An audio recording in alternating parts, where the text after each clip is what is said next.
குடித்தலைமையிலிருந்து பேரரசு வரை. செஃப்டம்ஸ் அப்படின்னு சொல்லுவாங்க.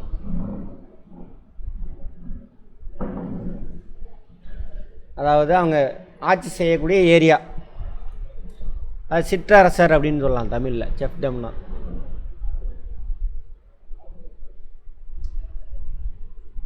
அதான் குடித்தலைமைன்னு அப்படியே டிரான்ஸ்லேட் பண்ணி வச்சுருக்கானுங்க.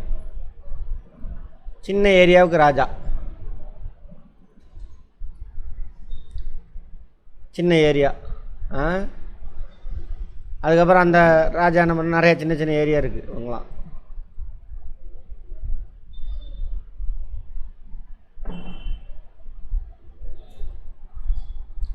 ஜனபதம் அப்படின்னு வச்சுக்கோங்க. எதுக்கு பேர் ஜனபதாஸ் இங்கிலீஷில். இந்த இடத்துல இருக்கிற ராஜா பவர்ஃபுல்லாக இருக்காருன்னு வச்சுக்கோங்க. அவர் என்ன பண்ணுவார், பக்கத்தில் உள்ள ராஜாவெலாம் அவர் கண்ட்ரோல் கொண்டுட்டு வருவார். ராஜா கண்ட்ரோல் கொண்டுட்டு வரலாம். அப்படி இல்லை அப்படின்னா அந்த ராஜாவை கொண்டுட்டு இவரே என்ன பண்ணலாம், அந்த ஏரியா பிடிச்சிக்கலாம். இப்போ ஏரியா பெருசாகுது. மகா ஜனபதங்கள். இது மாதிரி வட இந்தியா முழுவதும்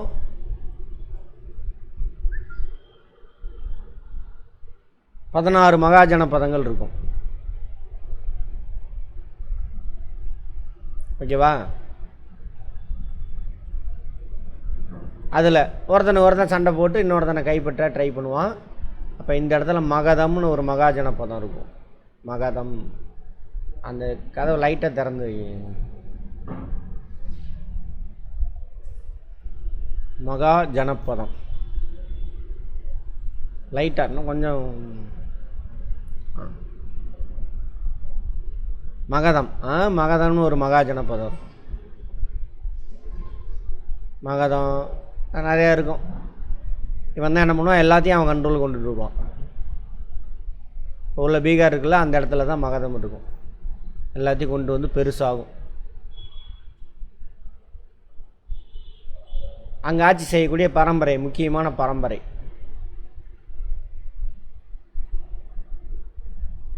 அரியங்கா வம்சம், டைனஸ்டி இங்கிலீஷில். நந்த வம்சம், அதுக்கு முன்னாடி நந்த வம்சம் கடைசி. சிசுநாக வம்சம், அப்புறம் நந்த வம்சம், அப்புறம் மௌரிய வம்சம். இந்த வம்சம் அரியங்கா வம்சத்துலேருந்து மகதம் பெருசாகிட்டே இருக்கும். அதில் எந்தெந்த ராஜா முக்கியமான ராஜா, யார் கூட சண்டை போட்டான், முக்கியமான சண்டை, சரியா, யாரை கல்யாணம் பண்ணான், யாரை கொலை பண்ணான், அதெல்லாம் வரும். அதுதான் பார்க்க போகிறோம் அதில். அதான் குடித்தலைமையிலிருந்து பேரரசு வரை. இப்படி ஒரு பேரரசு உருவானுச்சின்னு எங்கே சொல்லப்பட்டிருக்கு அப்படின்னாக்கா, கடைசி யாரை பார்த்தோம், புத்த மதம் சமண மதம் பார்த்தோமா, அந்த நூல்களில் தான் இதெல்லாம் குறிக்கப்பட்டிருக்கு. இவங்களை பற்றி, அசோகரை பற்றி கூட அந்த நூல்களில் தான் குறிக்கப்பட்டிருக்கு. புத்த மத சமண மத நூல்கள் என்னென்ன பார்த்தோம். கதையை கவனிங்க ஃபஸ்ட்டு, சரியா? கொஸ்டின் என்ன ஆன்சர் கொடுக்க மாட்டேன், கதையை கவனிங்க. ஒரு 2 பேருக்கு தான் சொல்கிறேன்.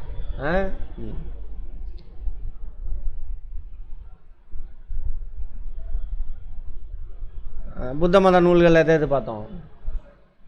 புத்த மத நூலாக இது அங்கங்கள் பூர்வங்கள் சமண மத நூல், கரெக்டா? புத்த மத நூல் எதுமா கிருத்திகா? திரிபீடகாஸ், சுத்த பீடகம், வினய பீடகம், அபிதம பீடகம். மதம் திரிபீடகாஸ்ன்னு சொல்லுவாங்க, 3 நூல். அப்புறம் ஜாதக கதைகள். புத்தரை பற்றி பழைய கதையெல்லாம் எதோ சொல்லியிருப்பாங்க, போன பிறவியில் என்ன பிறந்தார், அதெல்லாம் அதில் இருக்கும். இந்த நூல்களில் தான் இந்த ஜனபதங்கள், மகா ஜனபதங்கள், அப்புறம் மகதம் வந்து பேரரசாக மாறுறது, அதெல்லாம் இருக்குது. புரிஞ்சதா? ரைட். அதுதான் இந்த பாடத்தில் பார்க்க போகிறோம். 6th term 2 unit 3. நீங்கள் இது வரைக்கும் அட்டன் பண்ணாதாங்க அந்த வீடியோலாம் பார்த்துருங்க 2 பேரும். பார்த்தீங்கன்னா தான் புரியும், எல்லாம் புரியாது. கிமு ஆமாவா? இந்த காலகட்டத்தில் யாரை பார்த்தோம்? கிமு 6ஆம் நூற்றாண்டு. புத்த மதம், சமண மதம், அந்த காலத்தில் நடந்த விஷயத்தை தான் அங்கே சொல்கிறாங்க. புதிய பிராந்திய அரசுகள் உருவாயின. இதன் விளைவாக கங்கை சமவெளியில் வாழ்ந்த மக்களின் அரசியல், சமூக, பொருளாதார வாழ்வில் ஒவ்வொன்றும் ஒவ்வொரு வார்த்தை. அரசியல், சமூக, கமா போட்டுக்கங்க, பொருளாதார வாழ்வில் பல மாற்றங்கள் ஏற்படுது. வட இந்தியாவில் புதிய அறிவு மலர்ச்சி தோன்றி வளரத் தொடங்கியது. ஆமாவா? இந்த காலகட்டம் தானே. யார் புதிய அறிவு மலர்ச்சியில் யாரை பார்த்தோம்? மகாவீரர் புத்தர். அவங்களாம் மகாவீரரும் கௌதம புத்தரும் இந்த புது எழுச்சிக்கு வித்திட்டனர். ஏன் புது எழுச்சிக்கு எதுக்கு வித்துட்டாங்க? வேத காலத்தில் என்ன பண்ணானுங்க? அமுக்கி வச்சுக்கிட்டு எல்லாத்தையும் அடக்கி வச்சுக்கிட்டு எல்லாரும் சமம் இல்லை, அந்த 1.5% ஆண்கள் மட்டும்தான் ஆட்டம் போட்டுக்கிட்டு இருந்தாங்க. அதிலேருந்து வெளியில் வராங்க. சரியா?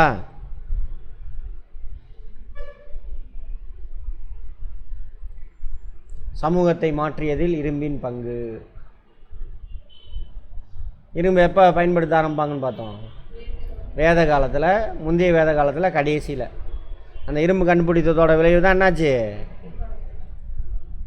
அந்த ஃபாரஸ்டெல்லாம் இங்கே வளமான கங்கை அதோட துணையாறுகள் ஓடிக்கிட்டு இருக்கு, வளமான மண், தண்ணி இருக்குது.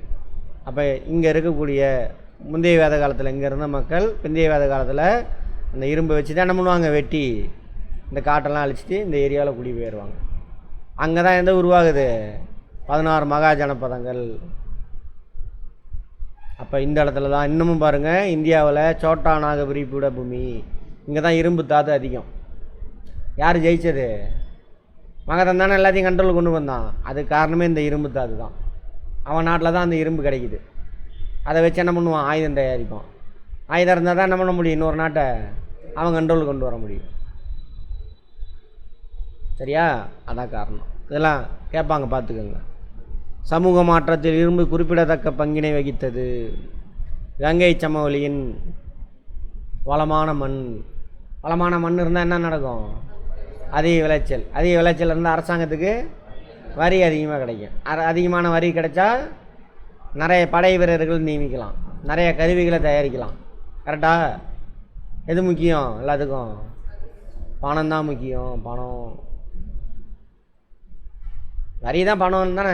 பணம் இருந்தால் தான் எதுவும் செய்ய முடியும். நீ எல்லாம் இல்லை, அவனன்றி ஒருவனும் வசியாது. யார் அந்த அவன்? பணம். சரி, வளமான மண்.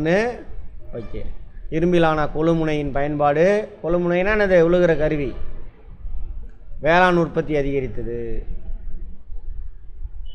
இத்துடன் இரும்பு கைவினைப் பொருட்களின் உற்பத்தியை எளிதாக்கியதோடு அதிகரிக்கவும் உதவியது. எது? இரும்பு. இரும்பு இல்லைன்னா ஒன்றுமே இல்லை. இரும்பு வச்சு என்ன பண்ணலாம்? கைவினை பொருள். இப்போ கூட பின்னணும். அப்போ என்ன பண்ணணும்? அதை செதுக்கணுமா? மூங்கிடலாம். அதுக்கு எது தேவைப்படும்? இரும்பு. அப்போ கூட அதிகமாக உற்பத்தி நடக்கும். அதான் வேளாண் உபரி. வேளாண்மையில் உபரி அதிகமானா அவன் மற்ற தொழில் பெருகும். ஆமாவா? மற்ற எல்லா தொழில் செய்கிறவனும் உருவாவான். அதான் சொல்கிறாங்க. ஏன் வேளாண்மையில் உபரி வந்துச்சுன்னு சொல்கிறான்? வளமான மண், உற்பத்தி பெருகுது. அப்புறம் வேளாண் உபரியும் அதிக அளவிலான கைவினைப் பொருட்களின் உற்பத்தியும் வணிக மற்றும் பரிமாற்ற மையங்களை தோற்றுவித்தன. கிராமங்களில் உபரி கிடைக்கிது. அப்போ எல்லோரும் சுற்றியில் உள்ள கிராமத்தில், இந்த ஏரியாவில் உள்ள மக்கள் எல்லாம் என்ன பண்ணுவான்? ஒரு இடத்துக்கு வந்து சேல் பண்ணுவான். இப்போயும் இருக்கா? வாழைப்படி, அதை சுற்றியில் உள்ள கிராமம் எங்கே வருவாங்க? வாழைப்படிக்கு வந்து வாங்கிட்டு போவாங்க. அப்போ வாழைப்படி என்னவா மாறும்? நகரமாக உருவாகும். நகரம்னா என்ன? இரண்டாம் நிலை, மூன்றாம் நிலை தொழில் அதிகமாக ஈடுபடுறவங்க. இரண்டாம் நிலை, மூன்றாம் நிலை தொழில்னா என்னென்னு பார்ப்போம். வெயிட் பண்ணுங்கள். நீங்கள் இரும்பை பயன்படுத்துவதில் ஏற்பட்ட நிபுணத்துவம் மற்றைய மகாஜன பதங்களை விட மகதம் எழுச்சி பெற முக்கிய காரணமாயிற்று. மகதம் இங்கே இருந்துச்சா?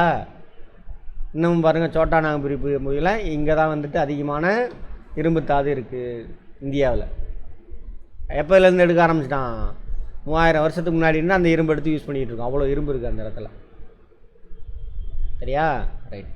மகதம் தனக்கான ஒரு பேரரசை உருவாகுது. எம்பையர். சரியா? ரைட். கனா.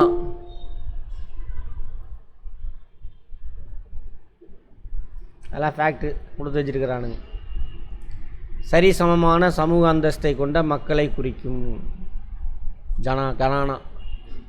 அங்கே மக்கள் அனைவரும் சமம். கணங்கள்னு சொல்லுவாங்க, மக்களாட்சி நடைபெற்ற இடம் அப்படி வச்சுக்கோங்க. சங்கா என்றால் மன்றம் என்று பொருள். சங்கன்ற வார்த்தை தமிழ் வார்த்தை இல்லை, வடமொழி பாலி லாங்குவேஜ். கனசங்கங்கள் சிறிய நிலப்பகுதியில் மேட்டுக்குடி மக்களை கொண்ட குழுவால் ஆளப்பட்டது. கனசங்கங்கள் நிறைய கிராமம் இருக்குது, சின்ன சின்ன கிராமம் இருக்குது. அந்த கிராமத்தை சேர்ந்த தலைவர்லாம் ஒன்று சேர்ந்து அந்த கிராமம் முழுவதையும் ஆட்சி செய்வாங்க. அந்த எல்லா கிராமங்களையும் ஆட்சி செய்வாங்க. அதுக்கு பேர் தானது, இந்த குழுவுக்கு பேர் தானது கனசங்கங்கள். சமத்துவ மரபுகளை பின்பற்றின. எல்லோரும் சமம். உன் கூட்டம் பெருசு, என் கூட்டம் பெருசு அப்படிலாம் இல்லை. நம்ம கூட்டம் எல்லா மக்களும் சமம் அப்படிங்கிறது அதான் சொல்கிறாங்க. அடுத்து முடியாட்சி.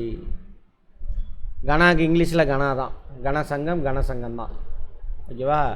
முடியாட்சி கிங்டம். முடியாச்சுன்னா அப்படி இல்லை, எல்லோரும் சமம் இல்லை. அந்த கூட்டம் முழுவதுக்கும் ஒருத்தனை ராஜாவை போட்டுருவாங்க. சரியா? அந்த ராஜாவோட பையன் அடுத்து ராஜாவாக இருப்பான், அவனோட பையன் அடுத்து ராஜாவாக வருவான், அவனோட பையன் அடுத்து ராஜாவாக வருவான். யாரை ராஜாவை போடுவாங்கன்னா சும்மா ஒருத்தனை போட மாட்டாங்க, நல்ல திறமையானவனை வலிமையானவனை ராஜாவை போடுவாங்க. சரியா? ரைட். மொனார்க்கின்னு சொல்லணும் முடியாச்சுன்னா. அரசனோ அல்லது அரசியோ ஆள்வதாகும் ஒரு சின்ன பகுதியை, நிலப்பகுதியை. ஒரு குடும்பம் நீண்ட காலம் ஆட்சி செய்யும் பொழுது அது அரச வம்சமாக மாறுது. டைனஸ்டி. போன வழியாக வம்சம் பார்த்தோம்ல, ஃபஸ்ட் நாளே நடத்தியிருப்பாங்க டைனஸ்டி. இந்த அரசுகள் வைதிக வேத மரபுகளை பின்பற்றின. முடியாச்சு பார்த்தோமா? வைதிக வேத மரம்னா அது அந்த பிராமணிசம், வேதகால விஷயத்தை பின்பற்று. ரைட். கனசங்கங்களும் அரசுகளும். இந்த கனசங்கத்தை பற்றி பேசுகிறாங்க. எல்லாரும் சமம் அப்படின்னு சொல்கிறது. இரு வகைப்பட்ட அரசுகள் இருந்தது. ஒன்று கனசங்கங்கள் இருந்துச்சு, இன்னொன்று முடியாட்சி இருந்துச்சு. அதை தான் இங்கே எக்ஸ்பிளைன் பண்ணிட்டான். கேட்பாங்க, 6ஆம் நூற்றாண்டில் கிமு 6ஆம் நூற்றாண்டில் எத்தனை வகையான அரசங்க முறைகள் இருந்துச்சு வட இந்தியாவில்னு கேட்பாங்க. ஒன்று கனசங்காஸ், இன்னொன்று கிங்டம்ஸ் முடியாட்சி. ஜனப்பதங்களும் மகா ஜனப்பதங்களும். மக்கள் குழுவாக ஒரு இடத்துல இருக்காங்க, அது ஜனப்பதம். பார்த்துருப்போம் எதில்? வேத காலத்தில் பார்த்துருப்போம். நிறையா ஜனப்பதங்கள் ஒன்று சேர்ந்து என்னாச்சு? ஆமாம். பின்னர் ஜனப்பதங்கள் குடியரசாகவோ சிற்றரசாகவோ ஆனது. கங்கை சமவெளியில் இரும்பின் பரவலான பயன்பாட்டால் பறந்து விரிந்த மக்கள் வாழும் பகுதி தோன்றியது. இப்போ வரைக்கும் இருக்காங்க அங்கே. எங்கே? கங்கை சமவெளியில். அதனால் நிறையா ஜனப்பதங்கள் ஒன்று சேர்ந்து மகா ஜனப்பதங்களாக மாறின. அது மாதிரி உருவான மகா ஜனப்பதங்கள் மொத்தம் எத்தனை? 16 ஜனப்பதங்கள்லாம் சேர்ந்து மகா ஜனப்பதம், பெரு அரசு. ஜனப்பதம்னா சிற்றரசு அப்படி வச்சுக்கோங்க. ஓகேவா? நிறையா சிற்றரசு ஒன்று சேர்ந்து பேரரசாக மாறுது, மகா ஜனப்பதம். சிந்து கங்கை சமவெளியில் 16 மகா ஜனப்பதங்கள் இருந்தன.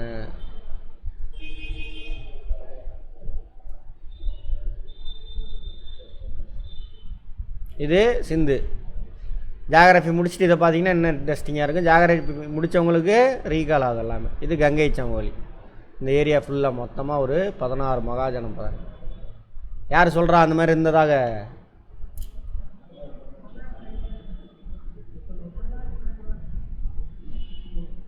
அந்த நூல்கள். எந்த நூல்? புத்த மத சமண மத நூல்களில் சொல்லப்படுது. ரைட். இது நாடோடி வாழ்க்கை முறையும் இரத்த உறவுகளையும் அடிப்படையாக கொண்டிருந்த ஒரு சமூகம் வேளாண் சமூகமாக மாறத் தொடங்கிய காலம். அத்துடன் வணிகம் செய்யவும், ஏன்னா சர்ப்ளஸ் கிடைக்கிது, வணிக வியாபாரம் பரிமாற்றம் செய்யவும் தொடங்கியது. எனவே நன்கு கட்டமைக்கப்பட்ட மற்றும் வலுவான ஆட்சி அவசியமாயிற்று. ஒரு இடத்துல இருக்கிறோன்னா பக்கத்து நாட்டிலேருந்து காப்பாற்றணும். ஒன்று அவனுங்களுக்குள்ளே சண்டை போட்டுக்காமல் இருக்கணும், இன்னொன்று பக்கத்து நாட்டுக்காரன் நம்மளை அட்டாக் பண்ணாமல் இருக்கணும். அதுக்கெல்லாம் என்ன வேணும்? அரசாங்கம் வேணும். அதாங்க சொல்கிறாங்க. மையப்படுத்தப்பட்ட அரசு தேவைப்பட்டது. Centralised government. நிறையா கிராமங்களுக்கு ஒரே அரசு. அதான் சொல்கிறாங்க 16 மகா ஜனப்பதங்கள். அது மாதிரி மேப் இருக்கா?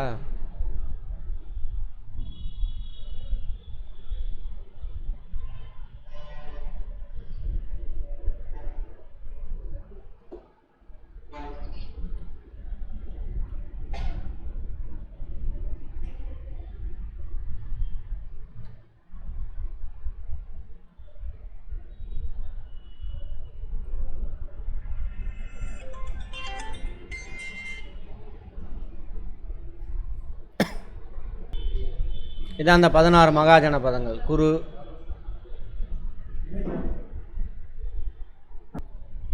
இந்த 16 மகாஜனபதங்கள்.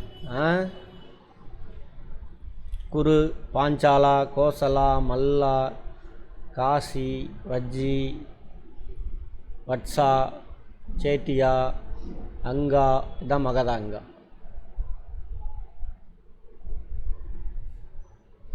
ஜார்க்கண்ட், சத்தீஸ்கர், அப்புறம் ஒரிசா வராது, பீகார் இந்த இடம்லாம். அடுத்து சூரசேனா, மத்சயா, அவந்தி, அசாக்கா, அப்புறம் இங்கே ஒன்று வரும் ஆப்கானிஸ்தானில், இந்த ஏரியாவில் ஒன்று வரும். அதெல்லாம் மகதம் தான். என்ன ஆகுது, அப்படி எல்லாத்தையும் அவன் கண்ட்ரோலுக்கு கொண்டுட்டு வருவான். ஒன்று அவங்களோட சண்டை, அவங்க வீட்டுக்கு பொண்ணை கல்யாணம் பண்ணிக்குவான், அவன் வந்து என்ன பண்ணிடுவான், இவனுக்கு கட்டுப்பாட்டுக்கு வந்துடுவான் அந்த ராஜா.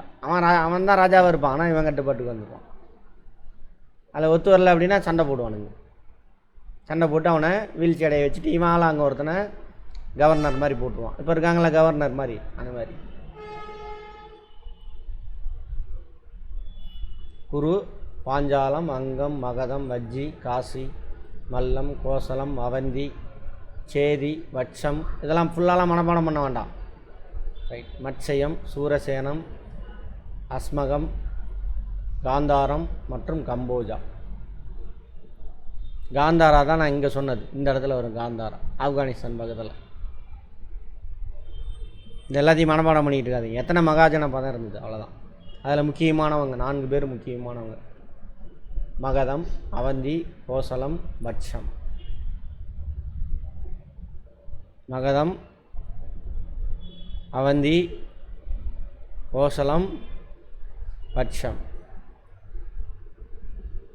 மற்றவெல்லாம் அவனுக்கு கீழே போயிடுவான். அப்புறம் அந்த 4 பேத்துக்குள்ளே சண்டை நடக்கும். அந்த 4 பேர்த்தில் யார் ஜெயிப்பா?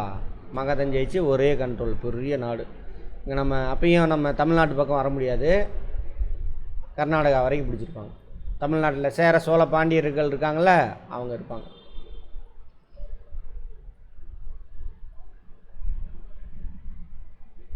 எந்த ஏரியா அப்படின்னு போட்டிருக்காங்க. பீகார், இது உஜ்ஜயினி, அவந்தி.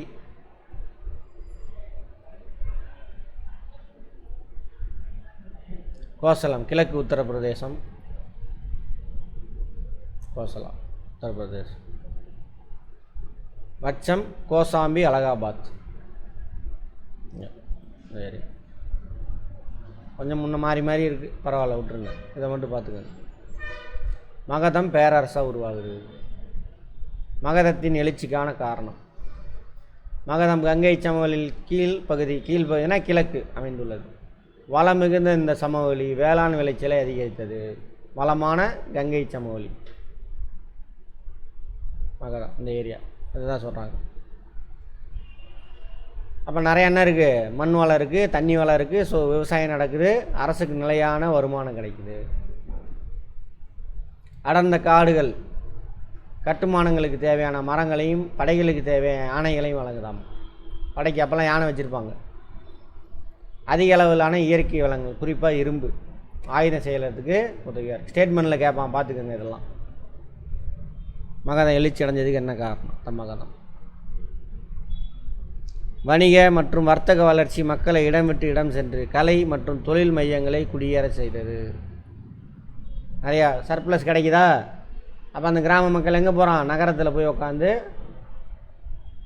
வியாபாரம், வேறு தொழில் செய்ய ஆரம்பிக்கிறாங்க. நகரமயமாதல் ஏற்பட்டு பேரரசாக எழுச்சி பெற்றது. மதத்தை சொல்கிறாங்க. இதெல்லாம் ஏன் மகதம் எழுச்சி பெற்றது? இதெல்லாம் தான் காரணம். அரச வம்சங்கள் கேட்பாங்க, ஆர்டரில் கேட்பாங்க. எப்படி வேணாலும் கேட்பான், பார்த்துக்கோங்க. அரியங்கா வம்சம் இங்கேருந்து அதுக்கு முன்னாடி இருந்திருப்பாங்க, பட் பேரரசு ஆகிறதுக்கான ஸ்டார்டிங் பாயிண்ட் அரியங்கா வம்சம், சிசுநாகா வம்சம், நந்த வம்சம், மௌரிய வம்சம். ஒரு வம்சத்தை இன்னொரு வம்சம் எப்படி காலி பண்ணுவான்? ஒன்று அவனோட மந்திரி சபையில் ஒருத்தர் இருப்பான், ராஜா வந்து டம்மி ஆயிடுவான், டேலண்ட் இருக்காது. அப்போ மந்திரி சபையில் இருக்கிற ஒருத்தர் என்ன பண்ணுவான்? மந்திரிக்குள்ளே சேர்ந்துட்டு இந்த ராஜாவை தூக்கிட்டு இவன் ஆட்சிக்கு வந்துடுவான். அப்போ வம்சம் மாறிடும். அல்லது அவனோட படை தளபதி, இவன் டம்மி பீஸாக இருப்பான், இவனோட படை தளபதி பவர்ஃபுல்லாக இருப்பான், ராஜாவை தூக்கிட்டு இவன் ராஜாவை மாறிடுவான். அப்போ பேர் மாறும், வம்சம் மாறும். அரியங்கா வம்சம்.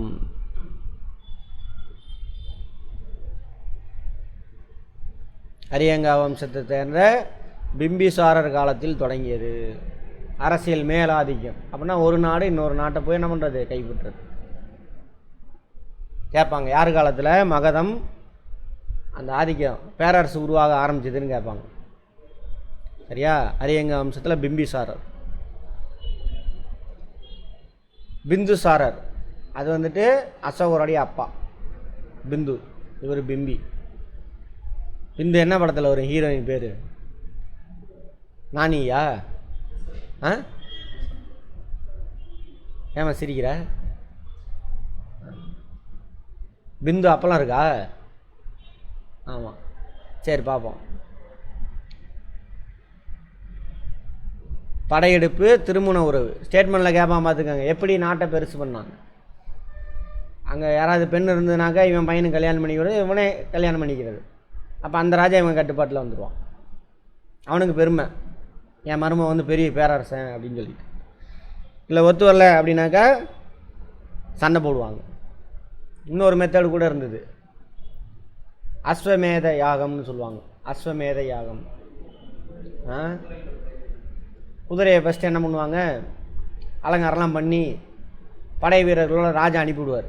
அவன் அந்த குதிரையை எந்தெந்த ஊருக்கெல்லாம் கூட்டிகிட்டு போகிறானோ அந்த ஊரில் உள்ள தலைவர் அல்லது ராஜா, சின்ன ராஜா வரவேற்று மரியாதைலாம் செலுத்தினார்னா அவன் வந்து இந்த ராஜா சொல்கிறதுக்கு கட்டுப்படுவான் அப்படின்னு அர்த்தம். அப்போ அந்த நாடு இவனுக்கு சேர்ந்துடும். அப்படியே ரவுண்ட் அடிச்சுட்டு வரும். 100-200 கிராமம் ரவுண்ட் அடிச்சுட்டு வந்துச்சுன்னா அந்த 100-200 கிராமமும் இந்த ராஜா கட்டுப்பாட்டுக்கு வந்துடும். அப்புறம் அந்த குதிரையை பலி கொடுப்பாங்க. அதுக்கு பேர் தான் என்னது? அஸ்வமேத யாகம். இது மாதிரி நிறைய யாகம் இருக்குது. அது வாஜ்பேயி யாகம், இது மாதிரி நிறையா இருக்குது. சரி, அது வேண்டாம், இங்கே இருக்கிறத மட்டும் பார்த்துக்கலாம். அப்புறம் திருமண உறவு பார்த்தாச்சு. லிச்சாவி, மதுரா, கோசலா இதெல்லாம் கைப்பற்றார். அந்த நாடெல்லாம் அவன் கண்ட்ரோலுக்கு கொண்டுட்டு வர்றார். அவருடைய மகன் அஜாத் சத்ரு, அப்பா போட்டு தள்ளிட்டு ஆட்சிக்கு வந்துடுவார். அஜாத்த சத்ரு அப்படிம்பாங்க. நோட் பண்ணிங்க, முக்கியமான பாயிண்ட்டு. இப்படி கேட்பாங்க, இந்த இடத்துல கேள்வி கேட்கலாங்க. அஜாத் சத்ருனுடைய அப்பா யார் கேட்கலாம். புத்தரனுடைய சமகாலத்தவர் யார் அப்படின்னு கேட்பாங்க. இவங்கெல்லாம் எந்த நாட்டை சேர்ந்தவங்க? மகதத்தை. புத்தர் நாடு எதுவும் கிடையாது, மகதத்தை சார்ந்தவங்க. ரைட். அஜாத் சத்ரு தான் முதல் புத்த மத மாநாட்டை நடத்துவார். ராஜகிரகம். ராஜகிரகம் தான் மகதத்தினுடைய முதல் தலைநகரம். அப்புறம் மாறிடும், அப்புறம் பாட்னாவாக மாறிடும், பாடலிபுத்ரா. ஃபஸ்ட்டு எது? ராஜகிரகம். எதோடது? மகதத்தினுடைய தலைநகர். அங்கே ஆட்சி செஞ்சுக்கிட்டு இருக்கும்பொழுது அஜாத் சத்ரு முதல் புத்த மத மாநாட்டம் நடத்துகிறாரு. அஜாத் சத்ரு யாரோட பையன்? பிம்பிசாரனுடைய பையன். ஓகேவா? ரைட். அவருடைய வாரிசு உதயன் பாடலிபுத்திரத்தில் புளிய தலைநகருக்கு அடித்தளம் விட்டார். அவர் ராஜகிரகத்திலிருந்து பாடலிபுத்திரத்துக்கு தலைநகரை மாற்ற மாட்டார், அங்கே ஒரு நகரத்தை உருவாக்குவார். அப்புறம் பின்னாடி வந்த ராஜா தான் என்ன பண்ணுவார்? நகரம் உருவானதுக்கப்புறம் இங்கேருந்து தலைநகர் எங்கே? ராஜகிரகத்திலேருந்து பாடலிபுத்திரத்துக்கு மாற்றுவாங்க. ஒவ்வொன்றும் கேள்வி புரிஞ்சு படிங்க. ஏன் சார் பாடலிபுத்திரம் முக்கியம் அப்படின்னா, பாட்னா பார்த்தீங்கன்னா ராஜகிரகம் இங்கே இருக்கும், உள்ளே இருக்கும். சரியா? இங்கேருந்து நம்ம கங்கை சமவெளிக்கு போயிட்டு கங்கையில் தான் அப்போல்லாம் டிரான்ஸ்போர்ட்டு, போக்குவரத்து. அதனால் என்ன பண்ணுறாங்க? பாடலிபுத்திரம் கங்கை நதிக்கரையில் உருவாக்குவாங்க பாட்னாவை. அப்போ ஈஸியாக டிரான்ஸ்போர்ட்டுக்கெலாம் எல்லா இடத்துக்கும் போயிட்டு வரலாம், எல்லா நாட்டையும் கட்டுப்படுத்தலாம். அதுக்காக தான் தலைநகரை அங்கே மாற்றுவாங்க. சரியா? அந்த பாடலிபுத்திரத்துக்கு அடித்தளமிட்டவர் யார்? உதயன். உதயன் யாரோட வாரிசு? அஜாட்சத்தினுடைய வாரிசு. எந்த வம்சம் இவங்க? அரியங்கா. பிம்பிசாரர், அஜாட்சத்ரு, உதயன் 3 பேரும் எந்த வம்சம்? எந்த நாடு? மகதம். Very good. இதில் புத்தரோட சமகாலத்தவர் யார்? Very good. முதல் புத்த மத மாநாட்டை யார் எங்கே நடத்தினாங்க? அஜாட்சத்ரு. எங்கே? ராஜகிருகன்னா யார்? என்ன? மகதத்தினுடைய தலைநகரம். Right, very good. இவ்வளோ கேள்வி இருக்குது இந்த ஒரு பேராவில். அதை ஸ்டேட்மெண்ட்டாக கேட்கலாம், மாற்றி கேட்கலாம், அது மாதிரி விதவிதமாக கேட்குறது. அப்படியே ஒரு 100 கேள்வி கேட்கலாம் இந்த பேராவில் மட்டும். ஓகேவா? சிசுநாகா வம்சம். அரியங்கா வம்சத்தை தொடர்ந்து சிசுநாகா அரச வம்சத்தை ஆட்சி பொறுப்பேற்றனர். வம்சத்தை சேர்ந்த அரசர் நிறைய பேர் இருக்காங்க. இவனை கடைசி அரசனை அடித்து தூக்கிட்டு இவன் வருவான். இவனோட படை தளபதியாக இருப்பான் சிசுநாகா. யாரோட வம்சத்தினுடைய படை தளபதி? அரியங்கா வம்சத்தில் படை தளபதியாக இருப்பான். அவனை தூக்கிட்டு இவன் வருவான். யார்? சிசுநாகா வருவான். அதில் முக்கியமானவர் காலசோகா. சிசுநாகா வம்சத்தில் முக்கியமானவர் யார்? காலசோகா. இவர் தான் மாற்றுறார். ராஜகிருகத்திலேருந்து பாடலிபுத்திரத்துக்கு தலைநகரை மாற்றுறார். சரியா? ரைட். என்ன காரணம் எல்லாமே முன்னாடி சொல்லிட்டேன். இவர் தான் 2வது பௌத்த மத மாநாட்டை நடத்துகிறாரு. வைசாலியில் நடத்துகிறாரு. யார்? காலசோகா. முக்கியமான கேள்வி, நோட் பண்ணிக்கோங்க. 2 கேள்வி இருக்குங்க. என்ன ஒன்று? தலைநகரை பாடலிபுத்திரத்துக்கு மாற்றியவர் யார்? எந்த வம்சத்தை சேர்ந்தவர்? 3வது கேள்வி. சரியா? ரைட். 2வது புத்த மத மாநாட்டை யார் நடத்தினது, எங்கே நடத்தினது? இது 2 கேள்வி. காலசோகா, வைசாலியில். Very good. நந்த வம்சம். நாடு அப்படியே பெருசாகிட்டே போகுது. பிம்பிசாரர்லேருந்தே நாடு பெருசாகிட்டே வரும். அப்படியே பெருசாகிட்டே வருது. சரியா? ரைட். நந்த வம்சம் வருது. முதலாக பேரரசை உருவாக்கியவர்கள். பேரரசு உருவாகிறதுக்கு அடித்தளமிட்டவர் யார்? பிம்பிசாரர். இவர் தான் பெருசு பண்ண ஆரம்பிப்பார். ஓரளவுக்கு பெரிய நாடாக மாறிடும். நிறைய நாட்டை கைப்பற்றிடுவாங்க. யார் காலத்தில்? நந்தர்கள் காலத்தில். அது இன்னும் பெருசாகும். யார் காலத்தில்? மௌரியர் காலத்தில். முதலாம் நந்தவம்ச அரசர் மகாபத்மநந்த. நோட் பண்ணிக்கோங்க. நந்த வம்சத்தின் முதலாவது அரசர் யாருன்னு கேட்பாங்க. அவரை தொடர்ந்து 8 மகன்கள் ஆட்சி செய்கிறாங்களாமா. அவர்கள் நவநந்தர்கள்ன்றாங்க. மகாபத்மநந்தரோடு சேர்த்து அவங்க பசங்க 8 பேர். அப்போ மொத்தம் எத்தனை பேர்? 9 பேர் நவநந்தர்கள். கடைசி அரசரான தனநந்தர், இவர் தான் நந்த வம்சத்தின் கடைசி அரசர் தனநந்தர். சந்திரகுப்த மௌரியா வெற்றி கொள்ளப்பட்டார். இதுவும் சூழ்ச்சி தான். சந்திரகுப்த மௌரியர் இவர் யார் சார் அப்படின்னு பார்ப்போம். இதெல்லாம் இவனுங்களாம் உருவாகின எக்ஸ்ட்ரா பிட்டிங். இதெல்லாம் கௌடில்யர், சாணக்கியர்னு ஒருத்தர் இருந்தார். நந்த வம்சத்துலேருந்து அடித்து துரத்திடுவாங்க. ஏதோ கையாடல் பண்ணிடுவார். அதாவது பிராமணா, சத்ரியா, வைசியா, சூத்திராலாம் பார்த்தோம்ல. இதில் சத்ரியா, வைசியா, சூத்திரர்களுக்கெல்லாம் ஒரு தண்டனை இருக்கும். ஏதோ தப்பு பண்ணிட்டான்னு வச்சுக்கோங்க, கையெடுக்கிறது, தலையெடுக்கிறது, அந்த மாதிரி தண்டனை இருக்கும். அதே ஒரு பிராமணன் தப்பு பண்ணிட்டான் அப்படின்னாக்கா, நீங்கள் பிராமணன், நான் வந்துட்டு பெண்களுக்கு அது கிடையாது. ஆமாம், அங்கே சொல்கிறேன். இவர் கதிரவன் பிராமணர், நான் வந்துட்டு சூத்திரன். 2 பேரும் ஒரே தப்பை செய்கிறோம். சரியா? 2 பேர் சேர்ந்தால் ஒரு கொலையை பண்ணுறோம் அப்படின்னு வச்சுக்கோங்க. என்னைய தலையெடுத்து கொண்டுருவானுங்க. அவர் பிராமணன்றதுனால அவர் முடிவை தொங்க விட்டுருப்பார். இப்போ இருக்குமே, அந்த முடியை மட்டும் வெட்டிட்டு பொண்ணு பொருள்லாம் கொடுத்து நாட்டை விட்டு அனுப்பி விட்ருவாங்க. புரியுதா என்னன்னு? அப்படி தான் தண்டனைங்க. இப்போ வரைக்குமே அப்படி தான் தொடருது. இப்போ வரைக்குமே அவங்க மன்னிப்பு கேட்டால் விட்டுருவாங்க பாருங்கள். நீங்களாம் மன்னிப்பு கேட்டால் விட மாட்டாங்க. பேப்பர்லாம் பாருங்கள் தயவு செஞ்சு. அங்கே ஆரம்பித்து தான் இன்றைக்கி வரைக்கும் தொடருது. அடுத்தது அப்படி இந்த நந்த வம்சத்தில் இருந்த ஒருத்தர், அவர் தான் சாணக்கியர். பிராமணர் கௌடில்யர் அப்படின்றாங்க. இன்னொரு பேர் கௌடில்யர், இன்னொரு பேர் சாணக்கியர். அவரை தப்பு பண்ணிடுறாரு, கொலை குற்றம் பண்ணிடுறாரு, ஏதோ ஒன்று பண்ணிடுறாரு. அவரை நாடு கடத்தி விட்டுருவாங்க. பொண்ணு பொருளாம் கொடுத்து. அப்போ அவர் என்ன பண்ணுவாராம்மா, இதெல்லாம் கதைன்னு சொல்கிறாங்க வரலாற்று அறிஞர்கள்.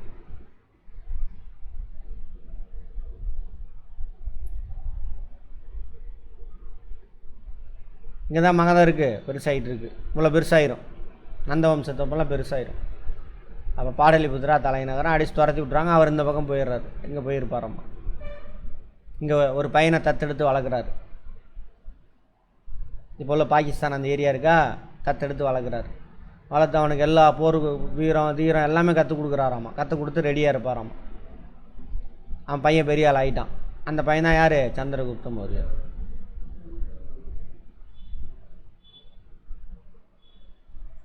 அவனை எடுத்து வளர்த்து எல்லாம் கற்றுக் கொடுத்தவர் யாராம்மா, சாணக்கியர் அல்லது கௌடில்யர். ஆனால் இந்த கேரக்டர் டுபாகூர் கேரக்டர்னு சொல்கிறாங்க உண்மையான வரலாற்று அறிஞர்கள். சரியா, இந்த கேரக்டர் ஓகே. ஆனால் இது இவனுங்களா இடைச்சர்கள் அப்படின்றாங்க. ஏன்னாக்கா அறிவு திறமை மூளை எல்லாம் இருக்கிறவன் பிராமணன் தான். அப்போ சந்திரகுப்த மௌரியன் அவன் பிராமணன் அல்லாதவன். சரியா, அவனை அந்த அளவுக்கு அவனை அறிவுபூர்வமாக மாற்றினது, அவனுக்கு வழிகாட்டினதெல்லாம் யாராமா, சாணக்கியர்னு ஒரு கேரக்டர் உருவாக்குறானு. ஏன் அங்கே எது நல்லது நடந்தாலும் ஏதாவது ஒரு பெருசு நடந்தாலும் அங்கே பிராமணன் தான் இருக்கணும் அப்படிங்கிறதுக்காக அப்படின்னு வரலாற்று அறிஞர்கள் சொல்கிறாங்க. என்ன கார்த்திகேயன்? சரி சரி இருந்துட்டு போகுது. அவர் எடுத்து வளர்க்க எல்லாம் ரெடியாக இருக்கிறார். அப்போ தான் என்ன பண்ணுவார், தனநந்தர் இங்கே ஆட்சி செஞ்சிட்டு இருக்கார் இல்லையா, நந்த வம்சத்தில். அவர் தான் கடைசி அரசர் தனநந்தர். எல்லாமே கேள்வி. அப்போ அலெக்சாண்டர் அங்கேருந்து வருவார். கிரேக்கருக்குள்ள இங்கே அங்கேருந்து வருவார். அவன் தான் உலகம். அப்போதைக்கு உலகம்லாம் பெருசுலாம் இல்லை, ரொம்ப சின்னது.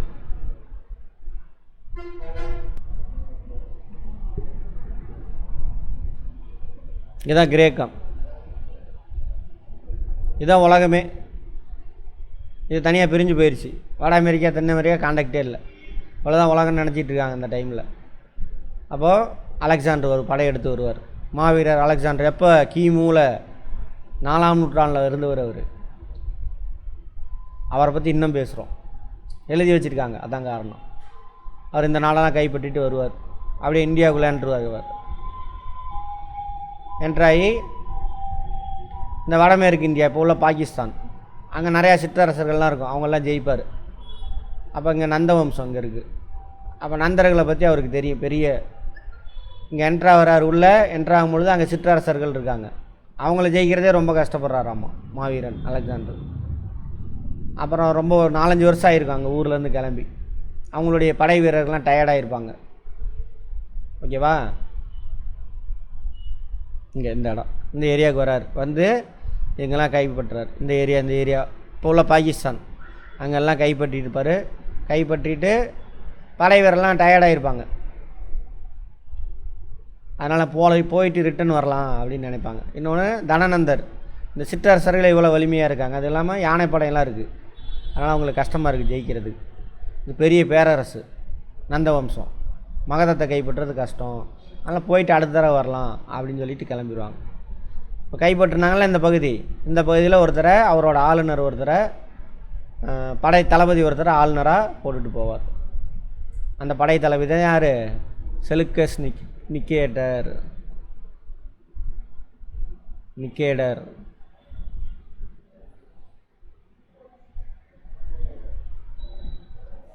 அவரை மட்டும் விட்டுட்டு போக மாட்டாங்க கிரேக்கர்கள், யூரோப்பியன்ஸ். அவரை விட்டுட்டு போனால் படை வீரர்கள், அவருக்கு வழிகாட்ட மந்திரிகள், குருமார்கள் எல்லாத்தையும் விட்டுட்டு போவாங்க. அப்போ எந்த இனம் வந்துருச்சு, கிரேக்கர்கள் இங்கே வந்துட்டாங்க இந்தியாவுக்குள்ளே. இதுக்கு முன்னாடி யார் வந்தா, ஆரியர்கள் வந்தாங்க. அப்போ கிரேக்கர்கள் இங்கே வந்து செட்டில் ஆகிருக்காங்க. இப்போ இங்கே இருக்கும் பொழுது இந்த செலுக்கஸ் நிக்கேட்டனுடைய ஒரு அவை புலவர் ஒருத்தர் இருப்பார், அறிஞர். அவர் தான் மெகஸ்தனீஸ்.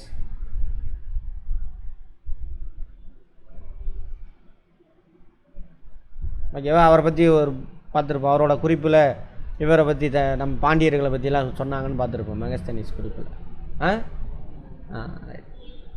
அவர் தான் அவர். சரி, ரைட், அதோட இருக்கட்டும். வந்துட்டு போயிருப்பார். போர் நடந்ததுனாக்கா அங்கே குழப்பம் இருக்கும், நிறைய ஆயுதங்கள்லாம் ஃப்ரீயாக அங்கங்கே கிடக்கும். ஸோ இங்கே கிடைச்ச ஆயுதங்கள்லாம் திரட்டிக்கிட்டு அந்த சந்திரகுப்த மௌரியரை கூட்டிகிட்டு சாணக்கியர் வராரு.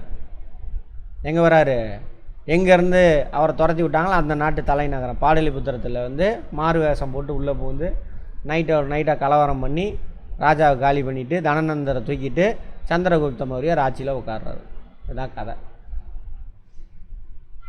சரியா? எந்த சூழலை பயன்படுத்தி? வடமேற்கு இந்தியாவில் அலெக்சாண்டர் வந்துட்டு போனால் அந்த சூழல். வடமேற்கு இந்தியாவில் கேட்பாங்க கொஷின், இந்தியாவில் அலெக்சாண்டர் படையெடுத்து வரும் பொழுது வட இந்தியாவில் ஆட்சி செய்தவர் யாருன்னு கேட்பாங்க. யார்? தனநந்தர். பேரரசர்னா தனநந்தர். நிறையா சின்ன சின்ன அரசர் இருந்திருப்பான் பேரரசர். இங்கே சேர சோழ பாண்டிகள் இருந்திருப்பாங்க. அதை கேள்வியே கேட்க மாட்டாங்க, இதை தான் கேட்பான். சரியா? நந்த வம்சத்தின் கடைசி அரசர் தனநந்தர். தனநந்தரை வீழ்ச்சி அடைய வச்சுட்டு ஆட்சியை கைப்பற்றினவர் யார்? சந்திரகுப்த மௌரியர். மௌரிய வம்சத்தை நிறுவியவர் யாருன்னு கேட்பாங்க. யார்? சந்திரகுப்த மௌரியர். அதுக்கப்புறம் அவருடைய பையன் பிந்துசாரா வருவார். அவர் கொஞ்ச நாள் ஆட்சி செய்வார். ஓகேவா? அவருக்கு அப்புறம் அவருடைய பையன் அசோகர் வருவார். நாடு பெருசாகிட்டே போகும். சந்திரகுப்த மௌரியர் ஓரளவுக்கு பெருசு பண்ணி கொடுப்பாரு, பிந்துசாரா ஓரளவுக்கு பெருசு பண்ணி கொடுப்பாரு. அசோகர் வரும் பொழுது கலிங்க போர் மட்டும்தான் அசோகர் போர் போய்வார். பெரிய பேரரசு அசோகர் வரும் பொழுது. இங்கே ஆப்கானிஸ்தான் எல்லையிலேருந்து தமிழ்நாடு விட்டுருங்க, சேர சோழ பாண்டியல் தவிர இவ்வளோ பெரிய பேரரசு. முதல் பெரிய பேரரசு இந்தியாவில் அசோகர் தான், மௌரிய பேரரசு.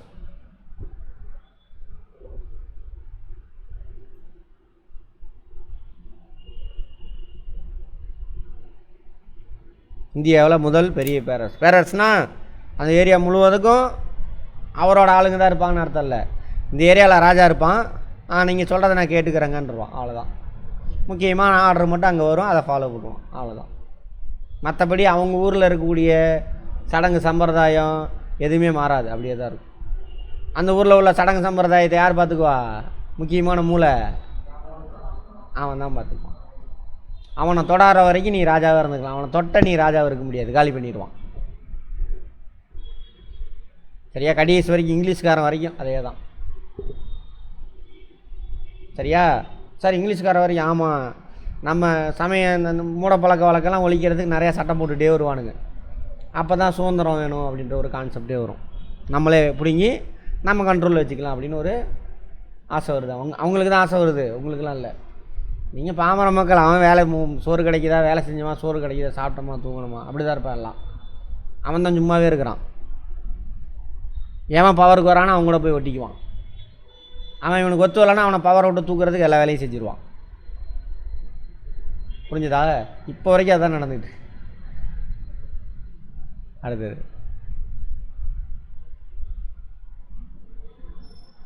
கடைசி அரசரான தனநந்தரை சந்திரகுப்த மௌரியர் தோற்கடிக்கிறார். அதான் கதை.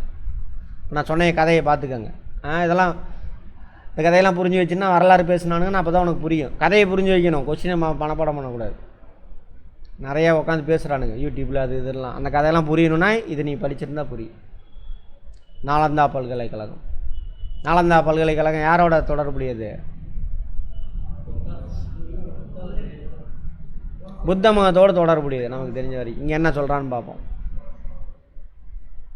நாலந்தா பண்டைய மகத நாட்டில் இருந்த பௌத்த மடாலயம். குப்தர்கள் காலத்தில் தான், குப்தர்கள் பின்னாடி கிபியில் வருவாங்க. இது மௌரியர் காலம், கன்ஃபியூஷன் பண்ணிக்கூடாது. கிபி 3லேருந்து 6ஆம் நூற்றாண்டு வரைக்கும் குப்தர்கள் ஆட்சி செய்வாங்க. அது குமாரகுப்தர்னு ஒருத்தர். அதுக்கு முன்னாடி மடாலயமாக இருந்தது இவங்க காலத்தில். மகதத்தில் மடாலயமாக இருந்ததுக்கு அது கல்வி நிறுவனமாக மாறுறது குப்தர்கள் காலத்தில், பின்னாடி கிபியில். சரியா? ரைட். நா அலம் தா என 3 சமஸ்கிருத சொற்களின் இணைப்பில் உருவானதாம். வற்றாத அறிவை அளிப்பவர்னு அர்த்தம். எந்த மதத்தோடு தொடர்புடையது? புத்த மதத்தோடு தொடர்புடையது. அதில் மகாயானம். மகாயானம் தான் உலகம் ஃபுல்லாக பரவுன்னு பார்த்துருப்போம். மகாயானத்தை தோற்றுவிக்கிறதுக்கு முக்கியமான மூளையார் அவங்க தான். சமஸ்கிருதத்தை பிடிச்சிட்டு இருக்காங்களா அவனுங்க தான். மௌரிய பேரரசு. சான்றுகள் வந்தாச்சு. யார்? அரியங்கா வம்சம் பார்த்தோம். அரியங்கா வம்சத்தில் யார் யார் பார்த்தோம்? பிம்பிசாரா, அஜாதசத்ரு, உதயன். சிசுநாக வம்சத்தில் யார் பார்த்தோம்? அடுத்த நந்த வம்சத்தில் மகாபத்மநந்தர், தனநந்தர், முதல் கடைசி, அவ்வளோதான். ஓகேவா? அப்புறம் சந்திரகுப்த மௌரியர் வந்துட்டார். எவிடன்ஸு, தொல்லியல் சான்றுகள், ஆர்கியாலஜிக்கல் எவிடன்ஸ், முத்திரை பதிக்கப்பட்ட நாணயங்கள் நிறையா, அவங்க வெளியிட்ட நாணயம் கிடச்சிருக்கு. கல்வெட்டு, அசோகரோட கல்வெட்டு ஏகப்பட்ட இடத்துல கிடச்சிருக்கு. மைசூர் வரைக்குமே கிடச்சிருக்கு அசோகரோட கல்வெட்டு. அந்தந்த ஏரியாவில் என்ன மொழி இருக்கோ அந்த மொழியிலே இருந்துச்சு. ஏன்னா அவர் என்ன மதத்தை பின்பற்றினார் அசோகர்? பௌத்த மதம். அவன் சொல்கிற மொழியை தான் நீ கற்றுக்கணும்னு இல்லை, உன் மொழியில் உனக்கு கற்றுக் கொடுப்பான், அதானே ஈஸி. ஆனால் இன்றைக்கி சட்டம் எப்படி இருக்குது? தாய்மொழியில் இல்லை, எல்லாம் அவனுக்கு ஆங்கிலம் பூந்தியில் இருக்குது. பாமர மக்களுக்கு புரியுமா? புரியாது. அப்படி தான் வச்சு நம்மளாம் ஆட்சி செஞ்சுக்கிட்டு இருக்காங்க. அடுத்தது கல்வெட்டு பேராணைகள். அந்த கல்வெட்டுலாம் அவர் என்ன பண்ணியிருப்பா, மக்களுக்கு ஆணை விட்டுருப்பார். இந்த மாதிரி அன்பாருங்க எல்லாத்துக்கிட்டையும் எல்லாம் சொல்லியிருப்பார். ஜூனாகாத் கல்வெட்டு, இதெல்லாம் முக்கியமான கல்வெட்டு. மதச்சார்பற்ற இலக்கியங்கள், கௌடில்யரின் அர்த்தசாஸ்திரம். கௌடில்யர் யாருன்னு பார்த்தோம்? இன்னொரு பேர் சாணக்கியர். யார் அவர்? சந்திரகுப்த மௌரியருடைய குரு. சந்திரகுப்த மௌரியரே வளர்த்தெடுத்ததே அவர் தான் அப்படின்னு சொல்லிக்கிறாங்க. அவர் எழுதினாராமா ஒரு நூல். அந்த நூல் தான் இது அர்த்தசாஸ்திரன்ற நூல். அதான் முதல் அரசியல் அறிவியல் நூல் அப்படின்றாங்க. பொலிட்டிக்கல் சயின்ஸ் சம்மந்தமானது. பொலிட்டிக்கல் சயின்ஸ்னால் என்னது? எப்படி அரசாங்கம் நடத்தணும் அப்படின்னு அதில் எழுதியிருக்காங்களாமா. உலகத்திலே முதல் அரசியல் அறிவியல் நூல்ன்றாங்க. ஆனால் அது பொய்யின்றாங்க வரலாற்று அறிஞர்கள். பரவாயில்ல, இருந்தாலும் ஓகே, இருந்துட்டு போகுது, புக்கில் இருக்குது. அதுதான் அந்த நூலுக்கு பேர் தானே அது அர்த்தசாஸ்திரம். அதேமாதிரி இந்த காலத்தில் எழுதப்பட்ட இதெல்லாம் மதச்சார்பற்ற நூல்கள்.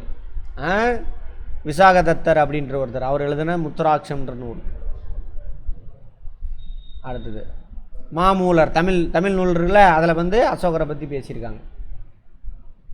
வட இந்திய மகதர்களே அவன் சந்திரகுப்த மௌரிய வம்சம் அதை பற்றி பேசியிருக்காங்க. அகநானூற்று பாடலில் மாமூலர் எழுதின அகநானூற்று பாடல். இதில் மதச்சார்பற்ற நூல்களில் இந்த மௌரிய வம்சத்தை பற்றின குறிப்புகள் நமக்கு இருக்குது. அதே மத சார்ந்த இலக்கியங்கள் நமக்கு முன்னாடியே தெரியும். சமண பௌத்த நூல்கள், புராணம்லாம் அப்போ இல்லை. புராணம் உருவானதே கிபி 3லேருந்து 6 தான். அப்போ தான் புராணங்கள், குப்தர்களால் தான் புராணங்கள் உருவாக்கப்படும். வெளிநாட்டு சான்றுகள், தீபவம்சம், மகாவம்சம், இதெல்லாம். இந்தியாவை எழுதினவர் யாருனாங்க? மெகஸ்தனீஸ். இந்த தீபவம்சம் மகாவம்சம்லாம் எதுன்னு பார்த்தீங்கன்னா, இலங்கையில் புத்த மதம் இருக்கும். இலங்கையில் அந்த இலங்கை புத்த மத சம்பந்தமான நூல்கள் தான் தீபவம்சம், மகாவம்சம். இதெல்லாம் வெளிநாட்டு சான்றுகள். யாரை பற்றி சொல்லுது? யாரை பற்றிமா சொல்லுது? சத்தமாக சொல்லணும்.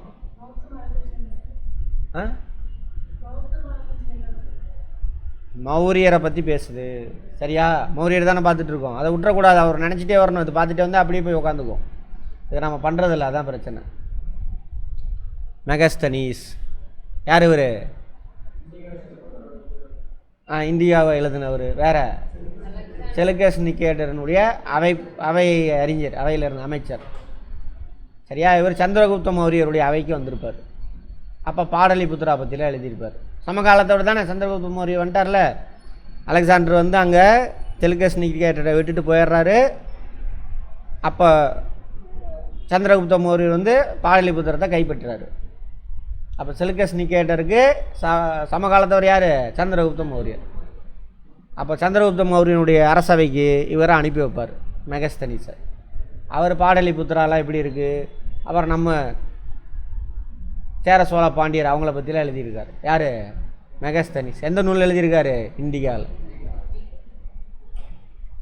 கிரேக்க ஆட்சியாளர் செலுக்கஸ் நிக்கேட்டரின் தூதுவராக சந்திரகுப்த மௌரிய அரசவையில் இருந்தவர். தூதுவர் செலுக்கஸ் நிக்கேட்டர் இங்கே ஆட்சி செஞ்சுக்கிட்டு இருக்கார். சந்திரகுப்த மௌரியர் இவ்வளோ பெரிய நாடை உருவாக்கியிருக்கார். ஓகேவா? ரைட். 14 ஆண்டுகள் இந்தியாவில் இருந்தாராமா. அவர் எழுதிய நூலின் பெயர் இண்டிகா. முக்கிய சான்று. கேள்வி: மெகஸ்தனீஸ் எழுதிய நூல் எது? சரியா? மெகஸ்தனீஸ் யாரோட தூதுவர்? யாரோட தூதர்? செல்கஸ் நிகேட்டர் இருக்கா? ரைட். அவர் எழுதின நூல் என்ன? எத்தனை ஆண்டு இந்தியாவில் தங்கியிருந்தார்? சரியா? ரைட். இது இத்தனை கேள்வி.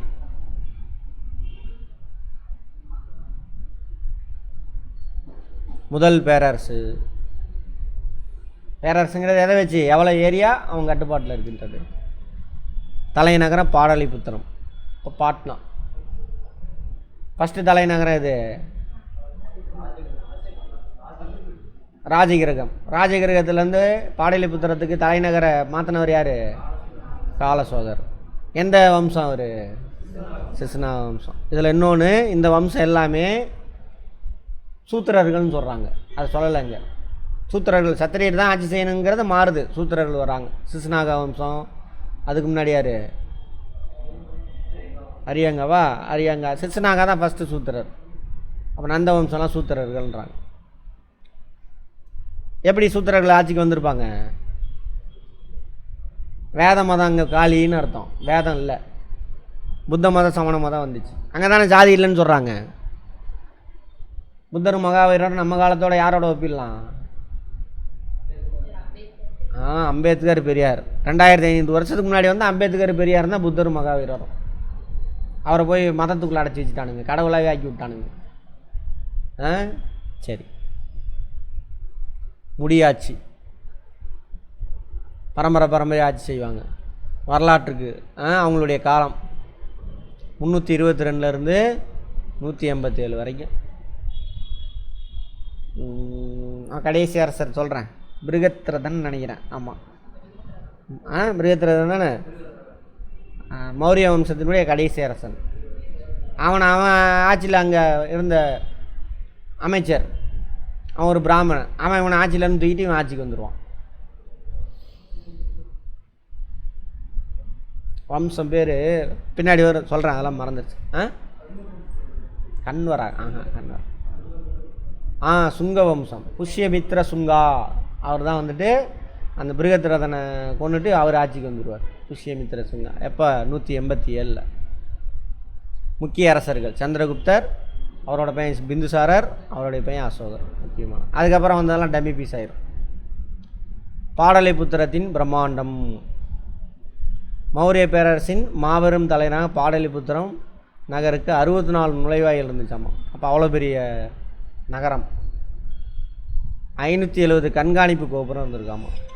ஏன் கண்காணிப்பு கோபுரம் வேணும்?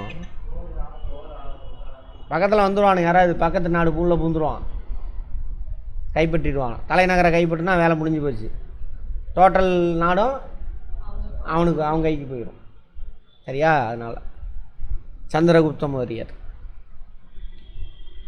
மௌரிய பேரரசு இந்தியாவின் முதல் பெரிய பேரரசு. சந்திரகுப்த மௌரியர் இப்பேரரசை மகதத்தில் நிறுவினார், பாட்னா தலைநகராக வச்சு. பத்ரபாகு. அதுக்கப்புறம் அவர் என்ன பண்ணுவார்? சமண மதத்துக்கு போயிடுவார். நிறைய சண்டை போட்டு ஜெயிச்சு எல்லாம் ஆண்டு அனுபவிச்சிட்டாரு. அதுக்கப்புறம் என்ன? சமண மதத்தை பின்பற்றார். சமண மதம் என்ன சொல்லுது? சாப்பிடாதன்னு சொல்லுது. சாப்பிடாமல் இருந்தீங்கன்னா நல்லது. விரதம்னு கான்செப்ட் இருக்குல்ல, அங்கேருந்து காப்பி அடித்தது தான், திருடினது தான். குழந்தை என்ன பண்ணும்? எங்கெங்கெல்லாம் நல்லதுக்கு எல்லாம் திருடிட்டு வந்துடும், பக்கத்து வீட்டில் எல்லாத்தையும். அதுமாதிரி இவனுங்க வேலையே இருந்தாங்க. இப்போ வரைக்கும் அதேமாதிரி திருடிக்குவானுங்க. என்னது போகிற திருவள்ளுவர் வரைக்கும் என்னதுன்ட்டான். திருக்குறளையே ஒழிக்கணும்னு பார்த்தானுங்க. இப்போ திருவள்ளுவர் எங்களுதுன்ட்டான். இன்னும் கொஞ்ச நாள் போனால் பெரிய ஆள் எங்கே ஆள்றான்ருவான். சரியா? ஆனால் அவர் கடவுள் இல்லைடா நாங்கள் அடித்ததுனால பெரியாரை கண்டா நடுங்குவானுங்க. திருக்குறளே இவங்களுக்கு எதிரானது தான். ஆனால் திருவள்ளுவர் எங்காலும் காய் பூசிக்கிட்டு ஃபோட்டோ வச்சுக்கிட்டே இருக்கான். அங்கே ஒருத்தன் உட்காந்துக்கிட்டு டம்மி போஸ்ட்டில் உட்காந்துக்கிட்டு. சரியா? ரைட். அடுத்தது கதையாக கவனிக்கணும், படிக்கக்கூடாது. சரியா? நீங்கள் 2 பேரும். பத்ரபாகுன்ற சமண மத துறவி, அவர் கூட சேர்ந்து அங்கேருந்து இங்கே வந்துடுவார், கர்நாடகா வந்துடுவார். அங்கே ஒரு மலை இருக்கும், அங்கே தான் வந்துட்டு அந்த சரவண பெலாகுலா இருக்குல்ல கர்நாடகாவில், ஒருத்தர் அம்மன சிலையில் நின்றுட்டு இருப்பார் உயரமாக, ட்ரெஸ் போடாமல். யாராக இருப்பாங்க? சமணர், மகாவீரர் சிலை தான் அது. அந்த இடத்துல வந்து அங்கே வந்து இறந்துருவார். முன்னாவரத்தை இருந்து இறந்து போயிடுவார். அவரை கூட்டிகிட்டு வந்து அந்த சமண மத துறவி தான் யார்? பத்ரபாகு. வீரபாகு மாதிரி பத்ரபாகு. ஆமாவா? வீரபாகு யார்? பேக்கரி நடத்துகிறவனா? சரி. அது மாதிரி பத்ரபாகு தான் கேட்பாங்க. சந்திரகுப்த மௌரியர் யார் கூட்டிகிட்டு வந்தது? சமண மத துறவி பத்ரபாகு. சரவண பெலகுலாவில் சல்லேகனா செய்து உயிர் திறந்தார். சல்லேகனானா சாப்பிடாமல் இருக்கிறது, உண்ணாவிரதம் இருந்து சாகிறது. சரியா? ரைட்.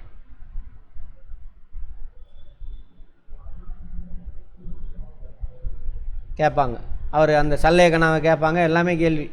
அடுத்து பிந்துசாரர் அவருடைய பெயர், சிம்ஹசேனா அவருடைய இயற்பெயர் சிம்மசேனா. இவர் சந்திரகுப்த மௌரியரின் மகன். கிரேக்கர்கள் பிந்துசாரரை அமிர்த கதா. ஏன் கிரேக்கர்கள் இவங்களை பேசணும்? இந்த இடத்துல வடமேற்கு இந்தியாவில் கிரேக்கர்கள் தான் ஆட்சி செய்கிறாங்க. செலுக்கஸ் நிகேட்டர் தான் இருக்கார். சரியா? சந்திரகுப்த மௌரியர் போனால் அவன் பையன் பிந்துசாரர் வர்றாரு. அவர் காலத்தில் அவங்க இருந்திருப்பாங்க. அவங்க இவரை பற்றி பக்கத்து நாடில் பேரரசில் ஸோ அவங்க நூல்கள்லாம் எழுதி வச்சுருக்காங்க. அப்போ அவங்க இவர் என்னென்னு குறிப்பிட்றாங்க? அமிர்த கதா அப்படிங்கிறாங்க. எதிரிகளை அழிப்போன்னு அர்த்தமா அமிர்த கதானா. பிந்துசாரனின் ஆட்சியின் பொழுது மௌரிய ஆட்சி இந்தியாவின் பெரும்பகுதியிலும் பரவியது. ஒரு பீரியடில் அவர் தனது மகன் அசோகரை உஜ்ஜயினியின் ஆளுநராக நியமித்தார். அவருக்கு பின் அசோகர் மகதத்தின் அரசரானார். உஜ்ஜயினி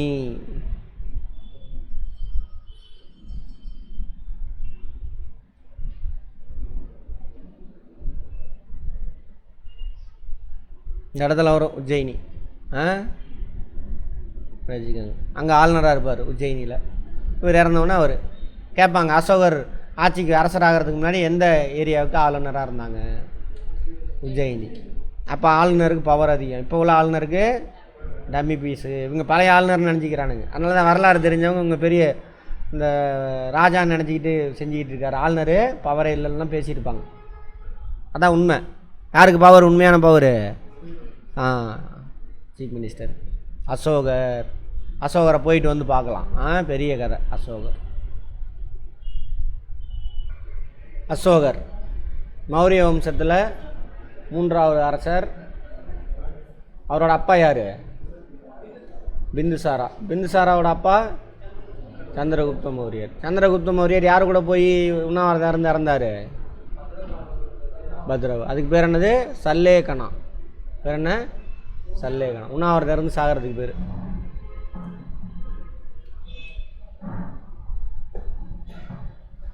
அவருக்கு இன்னொரு பேர் இருக்குது அசோகருக்கு, தேவனாம்பிரியர். அப்படின்னா கடவுளுக்கு பிரியமானவன். தேவனாங்கிறது தேவருக்கு பிரியமானவன். தேவர்னா கடவுள், கடவுளுக்கே பிரியமானவர். ஆமாம், தேவனாம்பிரியர்னு ஒரு பேர்.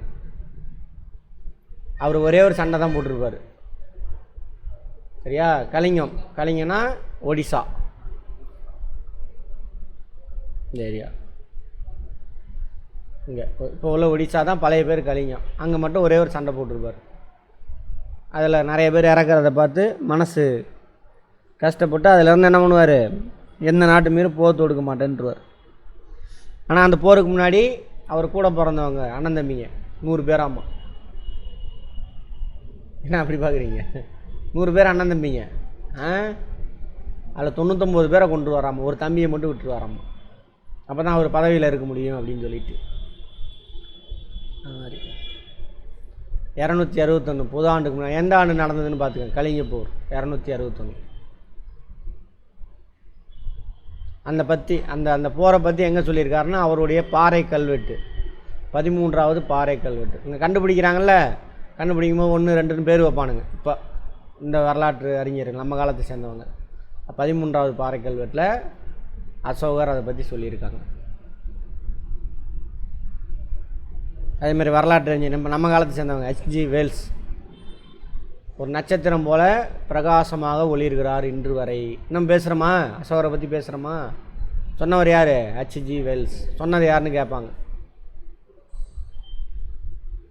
சந்த அசோகர், கொடிய அசோகராம். அதுக்கு முன்னாடி அண்ணன் தம்பிங்கெல்லாம் கொள்கிறாரு, அப்புறம் நாட்டு போர் தொடுக்கிறாரு, மக்கள்லாம் கொள்கிறாரு. சந்த அரசர்ன்றாங்க. அப்புறம் தம்ம அரசர் மாறிடுறாரு. அதுக்கப்புறம் தம்மத்தை பின்பற்றுறார். தண்டனைலாம் மக்களுக்கு குறைப்பார். தலை வெட்டுறது, கை வெட்டுற அந்த தண்டனைலாம் மாற்றிடுவார். நரபலி கொடுக்கறதுக்கெலாம் தடை போடுவார். எல்லாம் பௌத்தரானார். தர்மத்தின் கொள்கையை மக்களுக்கு பரப்புவதற்காக அவர் நாட்டின் பல்வேறு பகுதிகளில் சுற்றுப்பயணங்கள் மேற்கொண்டார். தர்ம யாத்திரை அதுக்கு பேர். இப்போ என்ன பண்ணும், மக்களுக்கு நீதி நேர்மையோடு வாழுங்க, மக்களை துன்பப்படுத்தாதீங்க எல்லாம் எடுத்து சொல்கிறார். கேட்பாங்க, புத்தர் எதற்காக தர்ம யாத்திரை மேற்கொண்டார்? தர்மத்தை போதிக்கிறதுக்காக. அதனால அதுக்கு பேர் தர்ம யாத்திரை. அசோகரோட 2வது கல்வெட்டில் எதை பற்றி பேசியிருக்காங்க? தர்மம்னா என்ன அப்படின்னு அதில் குறிச்சிருக்காங்க. அது சொல்லுது தர்மம்னா என்னென்னு. அனைத்து மதங்களின் சாரமாக உள்ள மிக உயர்ந்த கருத்தான மனிதாபிமானத்தை உள்ளடக்கியுள்ளது. எல்லா மதத்துலேயும் இதை மட்டும் விட்டுருங்க, அந்த பிராமணிசம் மட்டும் மனிதாபிமானமே இருக்காது அங்கே. மற்ற எல்லா மதமும் மனிதாபிமானத்தை தான் பேசும். சரியா? ரைட்.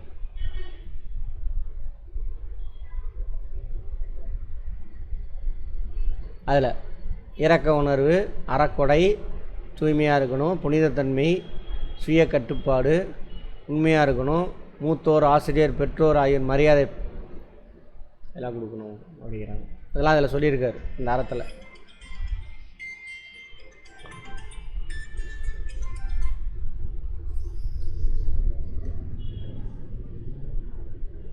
சிங்கமுகத்தூண் அவரோட சாரநாத் தூண் இருக்குல்ல, புத்த மதத்தோடு தொடர்புடையது.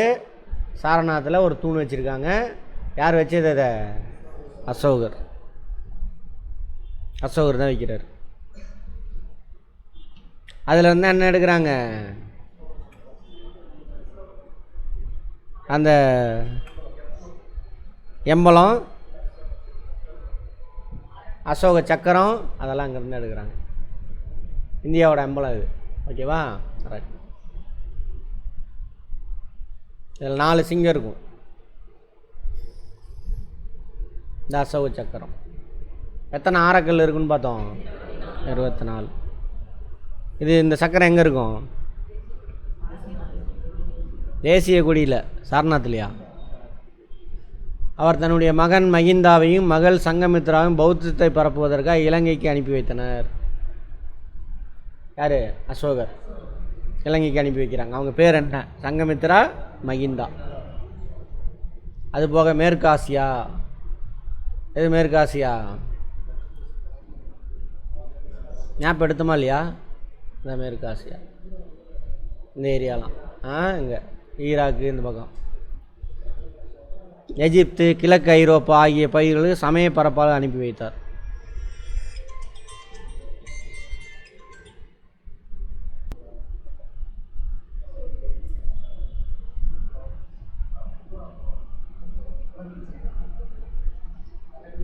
சரியா? அவரோட பொண்ணு பேர் என்ன, மகன் பேர் என்னெல்லாம் கேட்பாங்க. எந்த நாட்டுக்கு அனுப்புனார் எல்லாம் கேட்பாங்க. முன்னாடி அதேமாதிரி பார்த்துருப்போம். சமண மதம் தான் தமிழ்நாட்டில் ஃபஸ்ட்டு பரவும். புத்த மதம் லேட்டாக தான் பரவும். அது எங்கே இருந்துன்னா ஸ்ரீலங்காவிலேருந்து வந்து பரப்புவாங்க. வடக்குலேருந்து டேரெக்டாக வர மாட்டாங்க. ஸ்ரீலங்காவில் ஒரு அசோகர் காலத்தில் பரவிடும். அப்புறம் அங்கேருந்து வந்து தான் தமிழ்நாட்டில் பரப்புவாங்க. ரைட். அதே மாதிரி அசோகர் தர்ம மகா மந்திரிகள் அப்படின்னு சொல்லிட்டு மினிஸ்டர் இருக்காங்கள்ல, அவங்கள அப்பாயின்மெண்ட் பண்ணுறார். மக்கள் எல்லோரும் தர்மத்தை கடைபிடிக்கிறாங்களா அப்படின்னு மேற்பார்வை செய்கிறதுக்காக மந்திரிகளை, மினிஸ்டர்ஸை அப்பாயின்மெண்ட் பண்ணுறார். அவங்க பேர் என்னது? தர்ம மகா மந்திரிகள். பௌத்த மதத்தை பரப்புறது தான் அவரோட முக்கியமான கடமையாக இருந்திருக்கு. 3வது புத்த மத மாநாட்டை நடத்துவார். முதல் புத்த மத மாநாட்டை நடத்தினது யார்? அஜாசத்ரு. எங்கே? ராஜகிரகம். 2வது பௌத்த மத மாநாடு காலசோகர். எங்கே? வைசாலி. 3வது பாடலிபுத்திரன். யார்? அசோகர். 4வது வந்து கனிஷ்கர் வருவார் பின்னாடி 1ஆம் நூற்றாண்டு. அசோகரனுடைய பேராணைகள் கல்வெட்டுகளாக நாடு முழுவதும் வச்சுருக்காங்க. அந்த கல்வெட்டை வச்சு தான் அசோகர் இது ஃபுல்லாக ஆட்சி செஞ்சுருக்காரு இவ்வளோ ஏரியாவை அப்படின்னு நமக்கு தெரிய வருது. இவ்வளோ ஏரியா. இங்கே ஒரு கல்வெட்டு கிடைக்கும், இங்கே கிடைக்கிது, இங்கே கிடைக்கிது, இங்கே கிடைக்கிது. எல்லாம் அந்த கல்வெட்டை வச்சு தான் அசோகர் தான். வேறு வேறு பேரில் இருக்கும். அசோகர் தான் ஆட்சி செஞ்சுருக்காருன்னு முடிவுக்கு வராங்க. இப்போ உள்ள வரலாற்று ஆய்வாளர்கள். 33 கல்வெட்டு இருந்திருக்கு. பேராணைகள் மட்டும் மக்களுக்கு விடுவாங்க. அவைகள் அசோகரால் தூண்களிலும் பாறைகளிலும் குகை சுவர்களிலும் பொறிக்கப்பட்டிருந்தது. கமா போடணும், கேட்பாங்க, ஸ்டேட்மெண்ட்டில் கேட்கலாம், பார்த்துக்கோங்க. அசோகர கல்வெட்டு, தூண் கல்வெட்டு, அந்த சாரநாத் தூண்லாம் இருக்குல்ல, அதுலேயும் விஷயம் சொல்லியிருப்பாங்க. அப்புறம் பாறை, தனியாக ஒரு பாறையை வெட்டி எடுத்து அதில் செதுக்கி வச்சுருப்பாங்க. அப்புறம் குகையோட சுவரில் அங்கே அதில் பேசுனது அமைதி, நேர்மை, நீதி, அதை பற்றி பேசியிருக்காரு. மக்களோட நலன் இவர் சாரநாத் தூணில் பொறிக்கப்பட்டிருக்காரு. பேராணைனா என்னன்னு சொல்கிறாங்க? அரசரால் அல்லது உயர் பதவியில் இருப்பவரால் வெளியிடப்பட்ட ஆணை தான் இது பிரகடனம், பேராணை, ஆர்டர்.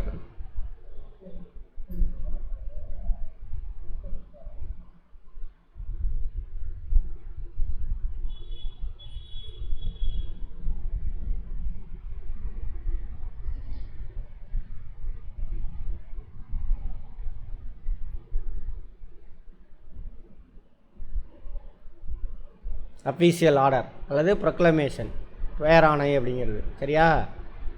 அஃபீஷியல் ஆர்டர் அல்லது ப்ரொக்ளமேஷன். பேராணைனா ப்ரொக்ளமேஷன்.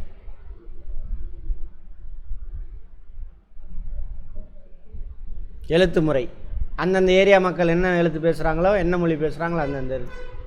சாஞ்சி, அங்கே வந்துட்டு பிராமி எழுத்தில் எழுதியிருக்காங்க. தமிழ் பிராமி கூட சொல்லலாம்.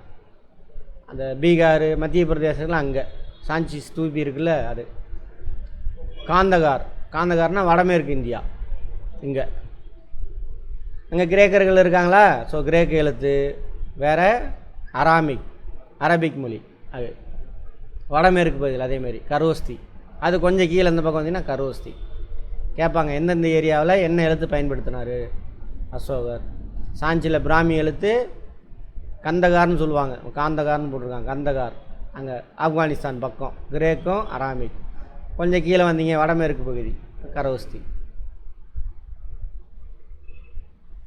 2 மற்றும் 13ஆம் கல்வெட்டுகளில், அசோகருடைய 2 மற்றும் 13ஆம் கல்வெட்டுகளில் நம்ம பாண்டியர், சேர, சோழ பாண்டியர் இருக்காங்க. கேரள புத்தர்னா சேரர்கள், அவங்கள பற்றி பேசியிருக்காங்க. அதுமாதிரி சத்தியபுத்திரர்கள் கர்நாடகா பகுதியில் இருந்திருப்பாங்க, அவங்கள பற்றியெல்லாம் பேசியிருக்காங்க. கேட்பாங்க அசோகருடைய எந்த கல்வெட்டுகள் நம்ம மூவேந்தர்களை பற்றி குறிப்பிடுது. சரியா? ரைட். 2 மற்றும் 13. மொத்தம் எத்தனை கல்வெட்டு இருந்துச்சு? 13. 33 கல்வெட்டு. மௌரியரின் நிர்வாகம், மையப்படுத்தப்பட்ட நிர்வாகம். அரசர் தான் எல்லா பவரும் உண்டு. அதுக்கு வந்து என்ன பண்ணுவார் அரசர்? ஆட்களை நியமனம் செஞ்சுக்குவார். இப்போ யார் குடியரசுத் தலைவரா? குடியரசுத் தலைவர் தான் எல்லா வேலையும் செய்வாங்க, அதுக்கு ஆட்களை நியமனம் செஞ்சுருப்பாங்க. பட் அரசருங்கிறது பரம்பரையானது. குடியரசுத் தலைவருங்கிறது என்னது? எலெக்ஷன் வச்சு தேர்ந்தெடுப்பாங்க. ஓகேவா? ரைட். அரசரே மௌரிய பேரரசின் மேலான இறையாண்மை மற்றும் அதிகாரம் உடையவர். இறையாண்மைக்கு அர்த்தம் தெரியும்ல, என்னது இறையாண்மைனா? இங்கிலீஷில் சாவேரினிட்டி. அப்படின்னா என்ன அர்த்தம்? நம்ம நாட்டு முடிவை நம்ம தான் எடுக்கணும், வேறு நாட்டுக்காரன் நம்மளை கட்டுப்படுத்த முடியாது. மந்திரி பரிஷத் என்னும் அமைச்சரவை, அமைச்சரவைக்கு பேர் மந்திரி பரிஷத். அரசருக்கு உதவியது. இப்போ இருக்காங்களா மாநிலத்தில் யார் இருக்காங்க? அமைச்சரவை இருக்குல்ல, அவங்க தான் ஆலோசனை கொடுப்பாங்க. அதன்படி தான் கவர்னர் நடப்பார், அதன்படி தான் குடியரசுத் தலைவர் நடக்கும். அடுத்தது, இந்த அமைச்சரவையில் புரோகிதர், சேனாதிபதி, மகாமந்திரி, பிரைம் மினிஸ்டர், இளவரசனை கொண்டது. கேட்பாங்க மௌரியர் காலத்தில் மந்திரி சபையில் யார் யார் இருந்தாங்க அப்படின்னு. சரியா? யார் யார்? புரோகிதர் ஒருத்தர் இருப்பார், சேனாதிபதி படைத்தளபதி, மகாமந்திரி பிரைம் மினிஸ்டர், அதான் அப்புறம் மகாமந்திரி, அப்புறம் இளவரசர். இளவரசர்னால் அடுத்த அரசர். அரசர் இறந்துட்டார்னா இவர் தான் ராஜாவாக வருவார், அதுதான் இளவரசர். உளவுத்துறை வச்சுருக்கணும். உளவுத்துறை வைக்கலன்னா அவ்வளோதான், நாட்டை ஆட்சியை கலைச்சிட்டு போயிடுவானுங்க. சரியா? ஆமாம், இங்கேயே உளவுத்துறை வைக்கணும். கற்றுக்கு வர இடத்துல என்ன அது? நான் இன்ஸ்டியூட் ஒழுங்காக நடத்தினாக்க உளவுத்துறை வச்சுருந்தா தான் நடத்த முடியும். ஆமாவா? ஆமாம். அது வேறு 4 பேர் கூடனாவே என்ன பண்ணணும்? அங்கே உளவுத்துறை வேண்டும், இல்லைன்னா கஷ்டம். அப்போ இவ்வளோ பெரிய நாடு, அதை பாதுகாக்கணும்னா என்ன வேணும்? உளவுத்துறை. அடுத்து வருவாய் முறை. எப்படி வருமானம் வந்துச்சு? அப்போ விவசாய வருவாய் தான். இதுக்கு முன்னாடி வருவாய் எங்கே பார்த்தோம்? வேத காலத்தில். என்னது அதுக்கு பேர்? பாலி. எவ்வளோ பங்கு வாங்கினாங்க வரியா? எதில்? விளைச்சலில்.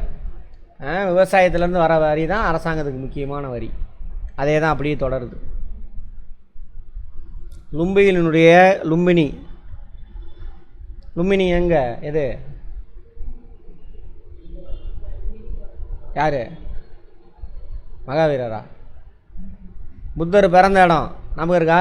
லும்பினி தோட்டம். அங்கே ஒரு அசோகரோட கல்வெட்டு அங்கே ஒன்று இருந்திருக்கு. பாலி மற்றும் பாகா என்னும் 2 வரிகளை குறிப்பிடுகிறது. லும்பினி அங்கே வச்சுருக்காங்க. இமயமலை மேலே ஒரு கல்வெட்டு வச்சுருந்துருக்காங்க. அதில் 2 விதமான வரியை பற்றி பேசியிருக்காங்க. ஒன்று பாலி, இது பழைய இது வேத காலத்திலே பார்த்துருப்போம். இன்னொன்று பாகான்னு இன்னொன்று. சரியா?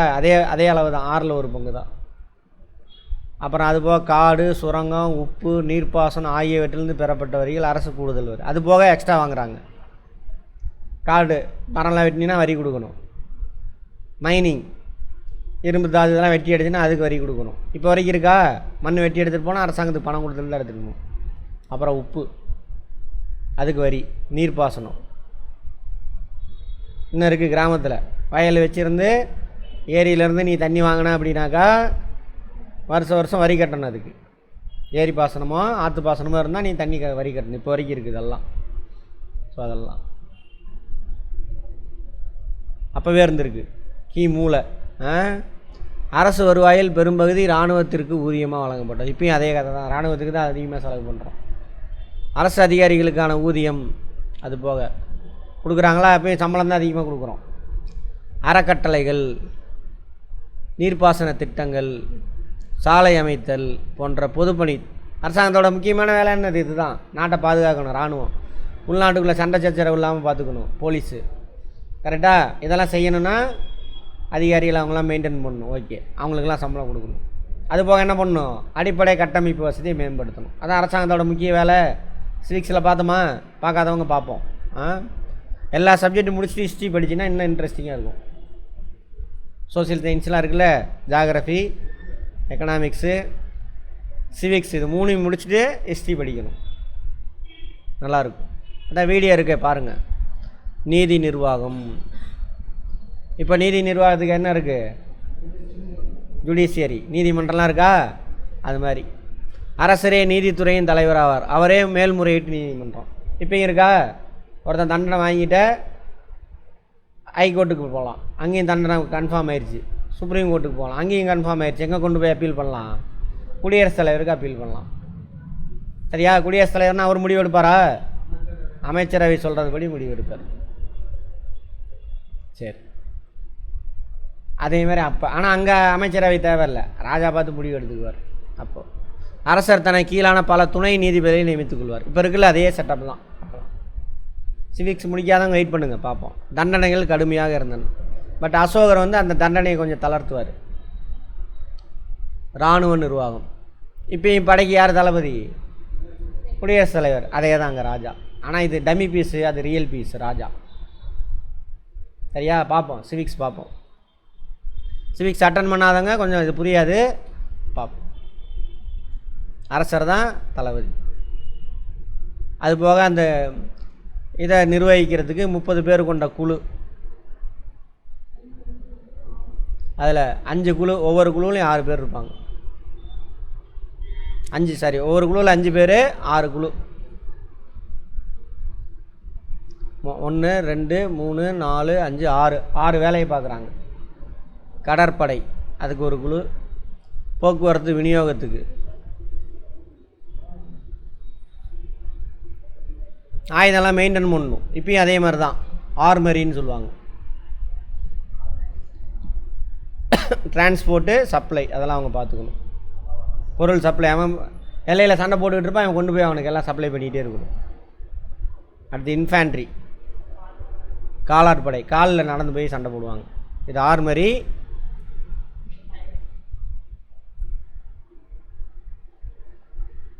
அதாவது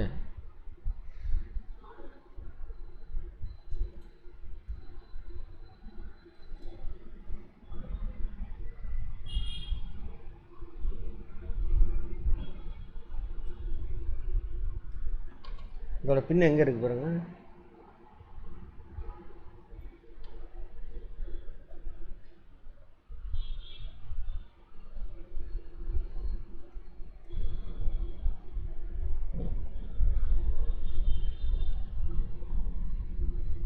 அடுத்து குதிரைப்படை, கேவல்ரி. அப்புறம் தேர்ப்படை. தேர்ப்படைக்கு என்னவா? சேரியட், வார் சேரியட், எலிஃபண்ட். இத்தனை படம் இருக்குது. இதெல்லாம் படை, ஓகேவா? இது ஒன்று மட்டும்தான் சப்ளை செயின், ஆர்மரி. அவங்களுக்கு எல்லாத்துக்கும் சப்ளை பண்ணணும். உணவு, ஆயுதங்கள் இதெல்லாம் சப்ளை பண்ணணும். நகராட்சி நிர்வாகம் யாரை பற்றி பார்த்துக்கிட்டு இருக்கோம்? மௌரியர்கள் காலத்தில், அசோகர் காலம் இல்லை, மௌரியர்கள். நகரத்தை நிர்வாகம் செய்கிறது. இப்போ உள்ளாட்சி அமைப்புக்குள்ள கவுன்சிலர்லாம் இருக்காங்களா, அப்போயே 30 பேர் கொண்ட உறுப்பினர் இருந்திருக்காங்க. அதுலேயும் அதே மாதிரி 6 குழுக்களாக பிரிச்சுருக்காங்க. நகர நிர்வாகம் நகரிகா என்னும் அதிகாரியின் கீழ் இருந்தது. இப்போ யார் இருக்காங்க நகர நிர்வாகத்துக்கு? மேயர், மாநகராட்சி மேயர் இருக்காங்களா? நகரத்தில் நகராட்சி தலைவர் இருப்பாங்க. அந்த மாதிரி அவருக்கு ஸ்தானிகா, கோபா எனும் அதிகாரிகள் உதவி செய்தனர். நகராட்சி இவருக்கு மேயருக்கு யார் ஹெல்ப் பண்ணுவாங்க? ஆணையாளர் அப்படின்னு ஒருத்தர் இருப்பார், கமிஷனர் இருக்காங்களா? அது மாதிரி இவருக்கு ஹெல்ப் பண்ணுறதுக்கு ஸ்தானிகா, கோபா அப்படின்னு 2. ருத்ரதாமனின் ஜூனாகாத் அல்லது கிர்னார் கல்வெட்டு சுதர்சன் ஏரி எனும் நீர்நிலையை உருவாக்கத்தை பற்றி பதிவு செய்யுது. ருத்ரதாமன் இப்போ வரமாட்டானே, பின்னாடி தான் வரணும். ரைட், பின்னாடி தான் வரும். இதற்கான பணிகள் சந்திரகுப்த மௌரியரின் காலத்தில் தொடங்கப்பட்டது. அசோகரின் காலத்தில் பணிகள் நிறைவு பெற்றன அப்படிங்கிறாங்க. ருத்ரதாமன் பின்னாடி வருவான். அவரோட கல்வெட்டு தான் ஜூனாகாத் அல்லது கிர்னார் கல்வெட்டு. கேட்பாங்க, கிர்னார் அல்லது ஜூனாகாத் கல்வெட்டு யார் காலத்தை சேர்ந்தது? ருத்ரதாமன். அது எதை பற்றி பேசுது? சுதர்சன ஏரி, மத்திய பிரதேசத்தில் இருக்கும் சுதர்சன ஏரின்ட்டு. அதை பற்றி அதில் குறிப்பிட்டிருக்காங்க. அப்போயே ஏரி வெட்டியிருக்காங்க அப்படின்னு தெரிய வருது. அந்த ஏரி வெட்ட ஆரம்பித்தது யாராமா? சந்திரகுப்த மௌரியர். மௌரியரை செதுக்கணும். சந்திரகுப்தான்னு போட்டால் குப்தர்கள் ஆயிடுவாங்க. கிபியில் வராங்கள, சந்திரகுப்த மௌரியர்னு சொல்லுவோம். அப்போ தொடங்கி யார் காலத்தில் முடியுதாமா? அசோகர் காலத்தில். அப்படின்னு எங்கே சொல்லியிருக்காங்க? ஜூனாகாத் கல்வெட்டு. யாரோடது அது? ருத்ரதாமன்.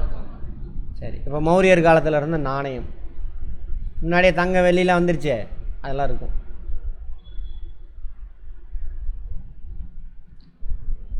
பணம் வணிகத்திற்காக மட்டும் பயன்படுத்தவில்லை, அரசாங்கம் பணியாளருக்கு ஊதியமாகவும் வழங்கினாங்க. அப்போ அதுக்கு முன்னாடி பணியாளருக்கு ஊதியமாக என்ன கொடுத்துருப்பாங்க? நிலத்தை கொடுத்துருவாங்க, அதில் வல்ல விளைச்சலை வச்சு அவன் வாழணும். அப்படி மயில், மலை, பிறை சந்திர வடிவம் பொறிக்கப்பட்ட வெள்ளி நாணயங்கள் இருந்திருக்கு, பணமாக பயன்படுத்தியிருக்காங்க. மசாக்காஸ் என்று அழைக்கப்பட்ட செம்பு நாணயங்கள் சரியாக இருந்திருக்கு. மசாக்கா செம்பு நாணயம். வெள்ளி நாணயம் இருந்திருக்கு, செம்பு நாணயம் இருந்திருக்கு. வெள்ளி நாணயத்துக்கு பணம், மணி. செம்பு நாணயத்துக்கு பேர் என்னது? மசாக்காஸ். கேட்பாங்க, மௌரியர் காலத்தில் செம்பு நாணயம் எவ்வாறு அழைக்கப்பட்டது? வெள்ளி நாணயத்தில் அல்லது நாணயங்களில் என்னென்ன உருவங்கள் பொறிக்கப்பட்டிருந்ததுன்னு கேட்பாங்க. மயில், மலை, பிறை சந்திர வடிவம், அதெல்லாம். வணிகமும் நகர்மயமாதலும். வணிகம் செழிப்புற்றது. வணிகம்னா என்ன அர்த்தம்? பொருளை வாங்கி விற்கிற வேலை, அதான் வணிகம். சரியா? அந்த நாட்டுக்குள்ளே விற்றாக்கா அதுக்கு பேர் உள்நாட்டு வணிகம். வெளிநாட்டுக்கு கொண்டுட்டு போனால் அது பேர் ஃபாரின் ட்ரேடு. ஆமாம். எப்போ வணிகம் இருக்கும்? சர்ப்ளஸ் ப்ரொடக்ஷன் இருக்கணும். அவன் அந்த கூட்டத்துக்கு தேவை போக மிச்ச சர்ப்ளஸாக இருக்கணும். அப்போ தான் வணிகம் வரும். சரி, வணிகத்தினுடைய முதல் ஸ்டெப் எது? பண்டமாற்று முறை. அப்புறம் வணிகத்துக்கு தான் எதை யூஸ் பண்ணுறாங்க? பணம். பண்டமாற்று முறையில் பிரச்சனை இருக்குது, அதுக்காக வந்தால் தான் பணம். எக்கனாமிக்ஸில் பார்த்துருப்போம். என்ன கார்த்தி? சரி, எங்கெங்கெல்லாம் ஏற்றுமதி பண்ண? கிரேக்கம், ஹெலனிக்னு சொல்கிறாங்க கிரேக்கர்களை. மலேயா, இலங்கை, பர்மா ஆகிய நாடுகளும் பெருமளவு வணிகம் நடைபெற்றது. கிரேக் எங்கே? இந்த வழியா. அதுபோல் கிழக்கில் எங்கே? இலங்கை, மலேசியா, பர்மா, இதெல்லாம். காசி, பனாரஸ். காசிக்கு இன்னொரு பேர் என்னது? பனாரஸ். அப்புறம் வங்கா அப்படின்னா வங்காளம். காமரூபம்னா அஸ்ஸாம். அஸ்ஸாமோட பழைய பேர். அஸ்ஸாம் எங்கே இருக்கும்? இந்த அஸ்ஸாம். பழைய பேர் காமரூபம் கேட்பாங்க. பண்டைய காலத்தில் அஸ்ஸாம் எவ்வாறு அழைக்கப்பட்டது? அப்புறம் மதுரை. இங்கெல்லாம் இடங்களில் சிறப்பு மிக்க துணிகள் உற்பத்தி செய்யப்பட்டன என்று அர்த்த சாஸ்திரம் குறிப்பிடுகிறது. இந்த இடத்துலலாம் எங்கெங்க? பனாரஸில், வங்காளத்தில், காமரூபத்தில், மதுரையில். இதில் எல்லா ஊருக்கு எக்ஸ்போர்ட்லாம் இருக்குது. ரைட். முக்கிய ஏற்றுமதி பொருள் நறுமணப் பொருட்கள், முத்து, வைரம், பருத்தி இலை, துணி, தந்தத்தாலான பொருள். யானைகளாக இருக்கா நிறையா? ஆமாம். சங்கு, சிப்பி கடற்கரை ஓரத்தில் கிடைக்கிறது. இதெல்லாம் ஏற்றுமதி பண்ணியிருக்காங்க. இறக்குமதி கேட்பாங்க. அப்போயே சொல்லியிருப்பேன், இந்தியாவில் குதிரைக்கு வேலையே இல்லை. இப்போ வரைக்கும் அதேமாதிரி இந்தியாவில் தங்கம் கம்மியாக தான். இங்கே கோலார் தங்க சுரங்கம் மட்டும்தான். அது போக இது யார்? மௌரியர்கள். கோலார் தங்க சுரமே நம்மக்கிட்ட இருந்து தான் வாங்கியிருப்பான். தங்கம் இறக்குமதி பண்ணியிருக்கானுங்க மௌரியர்கள். கண்ணாடி ஆழம் பொருட்கள், பட்டு. வட இந்தியாவில் பட்டு இல்லை, சீனாவிலேருந்து இறக்குமதி பண்ணி. இதெல்லாம் முக்கியமானது. மௌரியர்களின் இறக்குமதி பொருட்கள். மௌரியரை நினச்சிட்டே பார்த்துட்டு வரணும். இதெல்லாம் எல்லாம் தனியாக போய் ஸ்டோர் ஆகிக்கும். நாணயங்கள் இப்படி இருந்துருக்கு. உருவெல்லாம் எதுவும் இல்லை, எழுத்துக்கள் மாதிரி. மௌரிய உருவம்னா மனித உருவம் இல்லைன்ற. கலையும் கட்டிடக்கலையும். சாஞ்சி தூபி மத்திய பிரதேசத்தில் இருக்குது. சாஞ்சி தூபி மத்திய பிரதேசனுடைய தலைநகர் பேர் என்னது? போபால். இந்த புக்கில் இருக்கிற எதை வேணாலும் கேள்வியாக கேட்பான், பார்த்துக்கோங்க. சார் இது பொம்மையில் வருது சார், அப்படிலாம் இல்லை. 2 வகை, உள்ளூர் கலை, அரச கலை அப்படின்னு 2 இருக்காமா. யக்ஷன், யக்ஷி. யக்ஷன்னாக்கா ஆண் கடவுள், யக்ஷினா பெண் கடவுள். அங்கே இருக்கா? யக்ஷன் நீர், வளம், மரங்கள், காடுகள், காட்டுச்சூழல், அதை குறிக்கக்கூடியது. பெண் வடிவம் யக்ஷினா. இதுதான் யக்ஷன், யக்ஷி.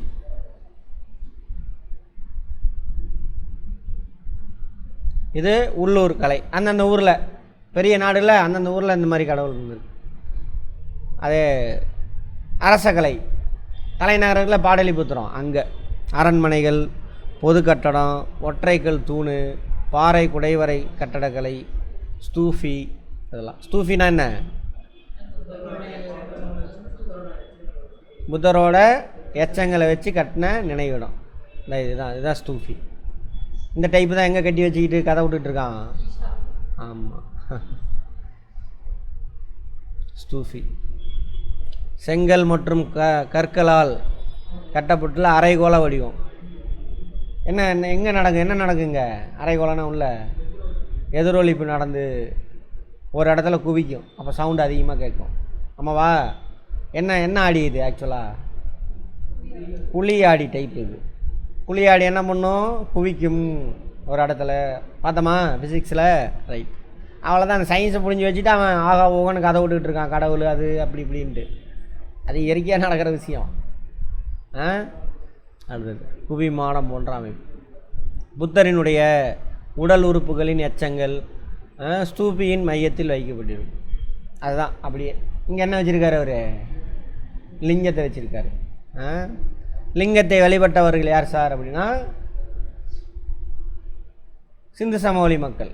லிங்கம் முதல்ல அவங்க தான் வழிபட்டிருக்காங்க அப்படின்னு சொல்கிறாங்க. சாரநாத்தில் உள்ள ஒற்றைக்கல் தூண். சாரநாத் மான் பூங்காவா? என்னது இந்த இடத்துக்கு? என்ன இருக்குது? புத்தர் முதல்ல போதனை வழங்கின இடம். நமக்கு இருக்கா?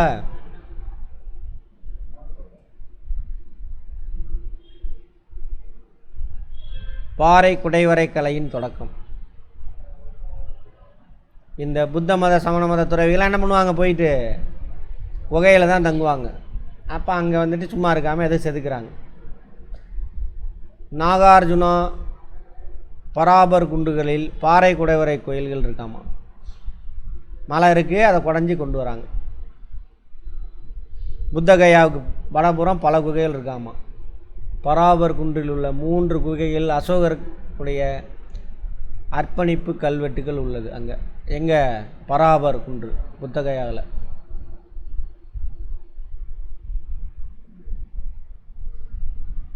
இது நாகார்ஜுனா கொண்டாவில் 3 குகைகளில் தசரத மௌரியர் அப்படின்னா அசோகரோட பேரனாமா. அவரை பற்றின கல்வெட்டு இருக்குது. எங்கே? நாகார்ஜுன கொண்டாவில், இங்கே ஆந்திராவில். வீழ்ச்சிக்கான காரணங்கள்: மிகவும் வலிமை குன்றியவர்கள். வலிமை இல்லைனா தான் ஆட்சியை கலைச்சிடுவானுங்க. பேரரசின் பல பகுதிகளில் தொடர்ந்து நடைபெற்ற கலகங்கள். பெரிய நாடு இல்லை, அந்த ஏரியாவில் உள்ள அதுக்கு முன்னாடி சிற்றரசனாக இருந்திருப்பான். அவன் சொல்லுவான், இனிமேலாம் நான் வந்துட்டு என்ன பண்ண மாட்டேன், ராஜா கட்டுப்பட மாட்டேன், போடான்டுருவான். பாக்டீரியா நாட்டை சேர்ந்த கிரேக்கர்களின் படையெடுப்பு பேரரசை மேலும் வலிமை குன்ற சேர்ந்தது. பாக்டீரியா நாடுனா மத்திய ஆசியான்னு வச்சுக்கோங்களேன். இந்த பகுதியில் உள்ள கிரேக்கர்கள் தான் அங்கேருந்து இது வரைக்கும் பரவி இருக்காங்களே, அவங்க உள்ள படையெடுத்து வராங்க. அப்போ அவனை தடுக்கணும், பணத்தெல்லாம் அதுக்கு செலவு பண்ணணும். அப்போ இங்கே மற்ற நாட்டோட மற்ற பகுதியை கான்சன்ட்ரேட் பண்ண முடியாது. அப்போ அங்கே உள்ள வேணாம் பண்ணுவான், போடான்னு இனிமேலாம் வரி கொடுக்க மாட்டான், போடான்டுருவான். தனியாக பிரிஞ்சிடும், சிற்றரசாக மாறிடும். மௌரிய பேரரசின் கடைசி அரசு பிருகத்ரதா, படை தளபதி புஷ்யமித்ர சுங்கா. அதுக்கப்புறம் சுங்க வம்சம் வந்துடும். சுங்க அரச வம்சத்தை தோற்றுவித்தவர் யார்? புஷ்யமித்ர சுங்கா. கேட்பாங்க, மௌரிய வம்சத்தில் கடைசி அரசர் யார்? அவர் ஆட்சியிலேருந்து தூக்குனவர் யார்? புஷ்யமித்ர சுங்கா. மௌரிய வம்சத்துக்கு அப்புறம் மகதத்தில் ஆட்சி பிடிச்சது யார்? சுங்க வம்சம். இதோட மகதம் வீழ்ச்சி, அவ்வளோதான். மகதம் ஃபேமஸ் இருக்காது. அதுக்கப்புறம் பார்ப்போம். பண்டைய பெயர் இப்போ பேர் ராஜகிரகம் இப்போ வரைக்கும் இருக்குது அந்த நகரங்கள். பாடலிபுத்திரம், இப்போ பாட்னா, கலிங்க, அதெல்லாம் முன்னாடி நம்ம பார்த்தது தான். அந்நாள்னா இப்போ கிமு 6ஆம் நூற்றாண்டுலேருந்து 3ஆம் நூற்றாண்டு வரைக்கும் பார்த்துருக்கோம். சரியா? பிருகத்ரதன் 2ஆம் நூற்றாண்டு பேரன், அசோகரோட பேரன். சரியா? ரைட். அந்த காலகட்டத்தில் 2ஆம் நூற்றாண்டு வரைக்கும் வேர்ல்டில் ஃபேமஸ் என்ன அப்படின்னு பார்க்குறாங்க. சீன பெருஞ்சுவர். அப்போயே சீனாவில் பெருஞ்சுவர் கட்டியிருக்கானுங்க. ரொம்ப நீளம் இருக்கும், எத்தனையோ கிலோமீட்டருக்கு இருக்குது அது. ஆமாம், இந்த மங்கோலியர்களுக்கு பயந்துட்டு கட்டுவாங்க. இந்த பாருங்க தான் இன்னும் இருக்குது அந்த இது. குன்சிஹங் என்னும் பேரரசர் தனது பேரரசின் வட எல்லையை சீனாவில் குன்சிஹன் கேட்பாங்க, சீன பெருஞ்சுவராக கட்டினது யார்? இந்த இடத்துல இப்படி இருக்கும். சீனா இருக்கு இல்லையா, அங்கே மங்கோலியர்களுக்கிட்ட இருந்து பாதுகாக்க. ஹங் 3ஆம் நூற்றாண்டில் இந்த சுவர்களை இணைத்தார். அங்கங்கே கோட்டை இருக்குது, இதெல்லாம் கோட்டை எல்லையில் பாதுகாப்புக்கு அவன் வரானாங்கிறதுக்கு அதெல்லாம் இணைக்கிறார், சுவரை வச்சு இணைக்கிறார். அப்போ பயங்கர பாதுகாப்பாக இருக்குது. அப்போ அந்த சீன பெருஞ்சுவர் கட்டி எத்தனை வருஷம் ஆகுது? 2300 வருஷம் ஆகுது. கட்டினது யார்? குன்சி ஹங். அடுத்து ஒலிம்பியாவின் ஜியஸ் கோயில், கிரீஸ் நாட்டு, கிரேக்க இருக்குல்ல அங்கே. 5ஆம் நூற்றாண்டு. அடைய 5ஆம் நூற்றாண்டுனா எதுலேருந்து எது வரைக்கும்? கிமு 5ஆம் நூற்றாண்டுனா 500லேருந்து கிமு 500லேருந்து ரிவர்ஸில் வரணும் 401 வரைக்கும், கிமு 401 வரைக்கும். இதெல்லாம் பேசிக்லாம் சொல்லியிருப்பேன் அந்த வீடியோவில், பார்த்துருங்க. காமிச்சாங்களா எந்த பிளேலிஸ்ட் பார்க்கணுன்னு? உங்களுக்கு ஃபோன் எடுத்துகிட்டு வரல, பார்த்துருங்க.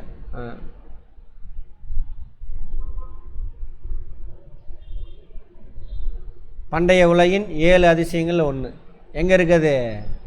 கிரீஸில்.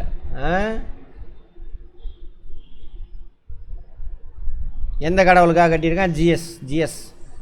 அவங்க கிரேக்க நாட்டு கடவுள். சமத்துவம்னா ஈக்குவாலிட்டேரியன் ஒரு பேர். மடாலயம், மொனாஸ்ட்ரி இங்கிலீஷில். ட்ரீடைஸா, ஆய்வு கட்டுரை. ஆய்வு பண்ணி தான் இதெல்லாம் கண்டுபிடிச்சிருக்காங்க. அவங்களாம் அப்படி இருந்தாங்க, அசோகர் இருந்தாருன்னு. ஹாரர் மூவிஸ்ன்னு சொல்லுவாங்களா? Horror movies. அதுக்கான பொருள்.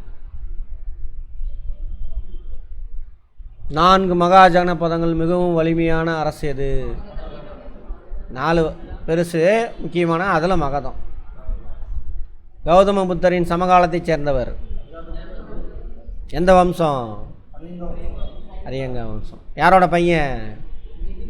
பிம்பிசாரா. ஆமாம். பிந்து அசோகரோட அப்பா பிந்து. கீழ்காண்பவற்றில் எது மௌரிய காலத்திற்கான சான்று?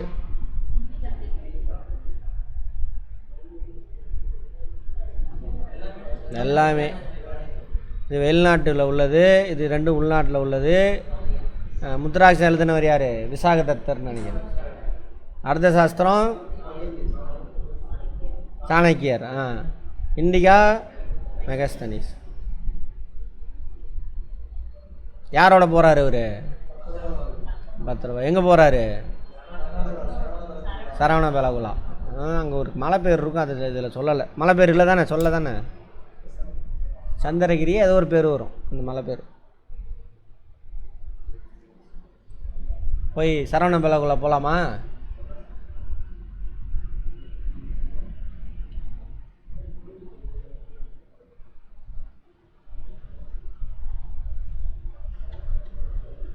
எல்லாம் ஹோட்டல் தான் தேடுவானுங்க உங்களுக்கு.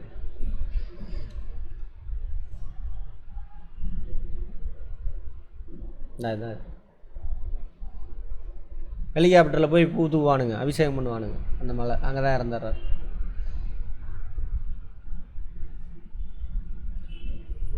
செலிகஸ் நிக்கேட்டரின் தூதுவர் யார்? யார்? மெகஸ்தனிஸ். மௌரிய வம்சத்தின் கடைசி அரசர் யார்? பிருகத்ரதா. அசோகர் இந்தியாவின் மாபெரும் பேரரசர் என கருதப்படுகிறார். கரெக்டா? கரெக்ட். தர்மத்தின் கொள்கைப்படி அவர் ஆட்சி செய்தார். கரெக்டா? கரெக்ட். ஒட்டுமொத்த இந்தியாவை ஒரே ஆட்சியின் கீழ் இணைத்த முதல் அரசர் சந்திரகுப்த மௌரியர் ஆவார். மௌரியரின் நிர்வாகம் பற்றிய செய்திகளை அர்த்தசாஸ்திரம் வழங்குகிறது. 2 மட்டும்தான் கரெக்டு. ஃபஸ்ட்டு கரெக்டுன்னு சொல்ல முடியாது. ஓகேவா? அப்பயும் தமிழ்நாட்டெல்லாம் தனியாக தான் இருந்தது, பேரரசுன்னு சொல்லலாம்.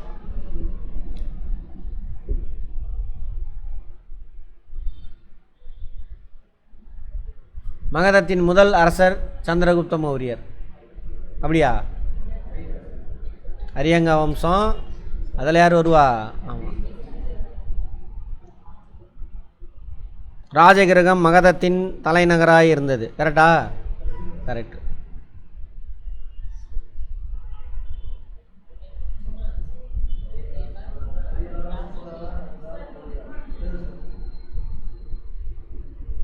இப்படிலாம் கேட்பாங்க. மகத பேரரசின் எழுச்சி காரணம் என்ன? முக்கியமான அமைதியிடம். ஓகே. அந்த ஆற்றங்கரை, வளமான மண், அதெல்லாம் இருந்துச்சுல்ல, அது அடர்ந்த காடுகள், மரங்களையும் யானையும் வளர்ந்தது. கரெக்டு. கடலின் மீது ஆதிக்கமா? கடலுக்கு அதுக்கு சம்மந்தமே இல்லை. எங்கேயோ இருக்குது, மேப்பை பார்த்துருந்தீங்கன்னா போதும். ஓகேவா? ஆன்சரா? ஓ சரி சரி, வெரி குட். தொடக்க கால தலைநகரம் எது? ராஜகிரகம். முத்துராட்சத்தை எழுதியவர் விசாகதத்தர். டேஸ் பிந்துசாரரின் மகன். அசோகர். பிந்துசாரர். பிம்பி இல்லை, அங்கே தானே கன்ஃபியூஷன் ஆகுது. பிம்பி அவர் யார்? அரியங்கா வம்சம். யாரோட அப்பா? அஜாத சத்ரு. அவர் அவங்க அப்பா கொண்டு தான் ஆட்சிக்கே வருவார், அஜாத சத்ரு. அந்த கதையெல்லாம் இல்லை இதில். மௌரிய பேரரசை தோற்றுவித்தவர் சந்திரகுப்த மௌரியர். அவருக்கு மூளையாக செயல்பட்டதாக ஒரு கற்பனை கதாபாத்திரம் யார்?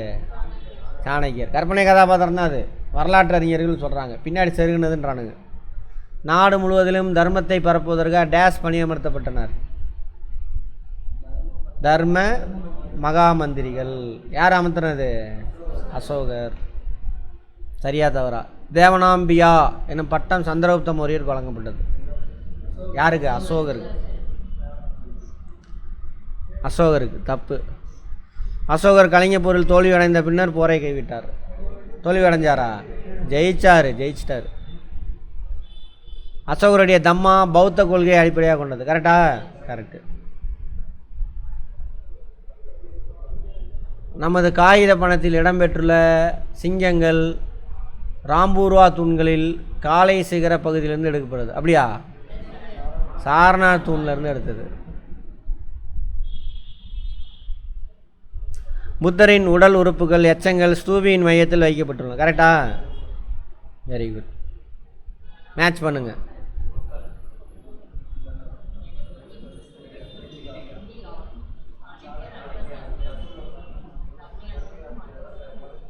இப்படி எழுதணும்.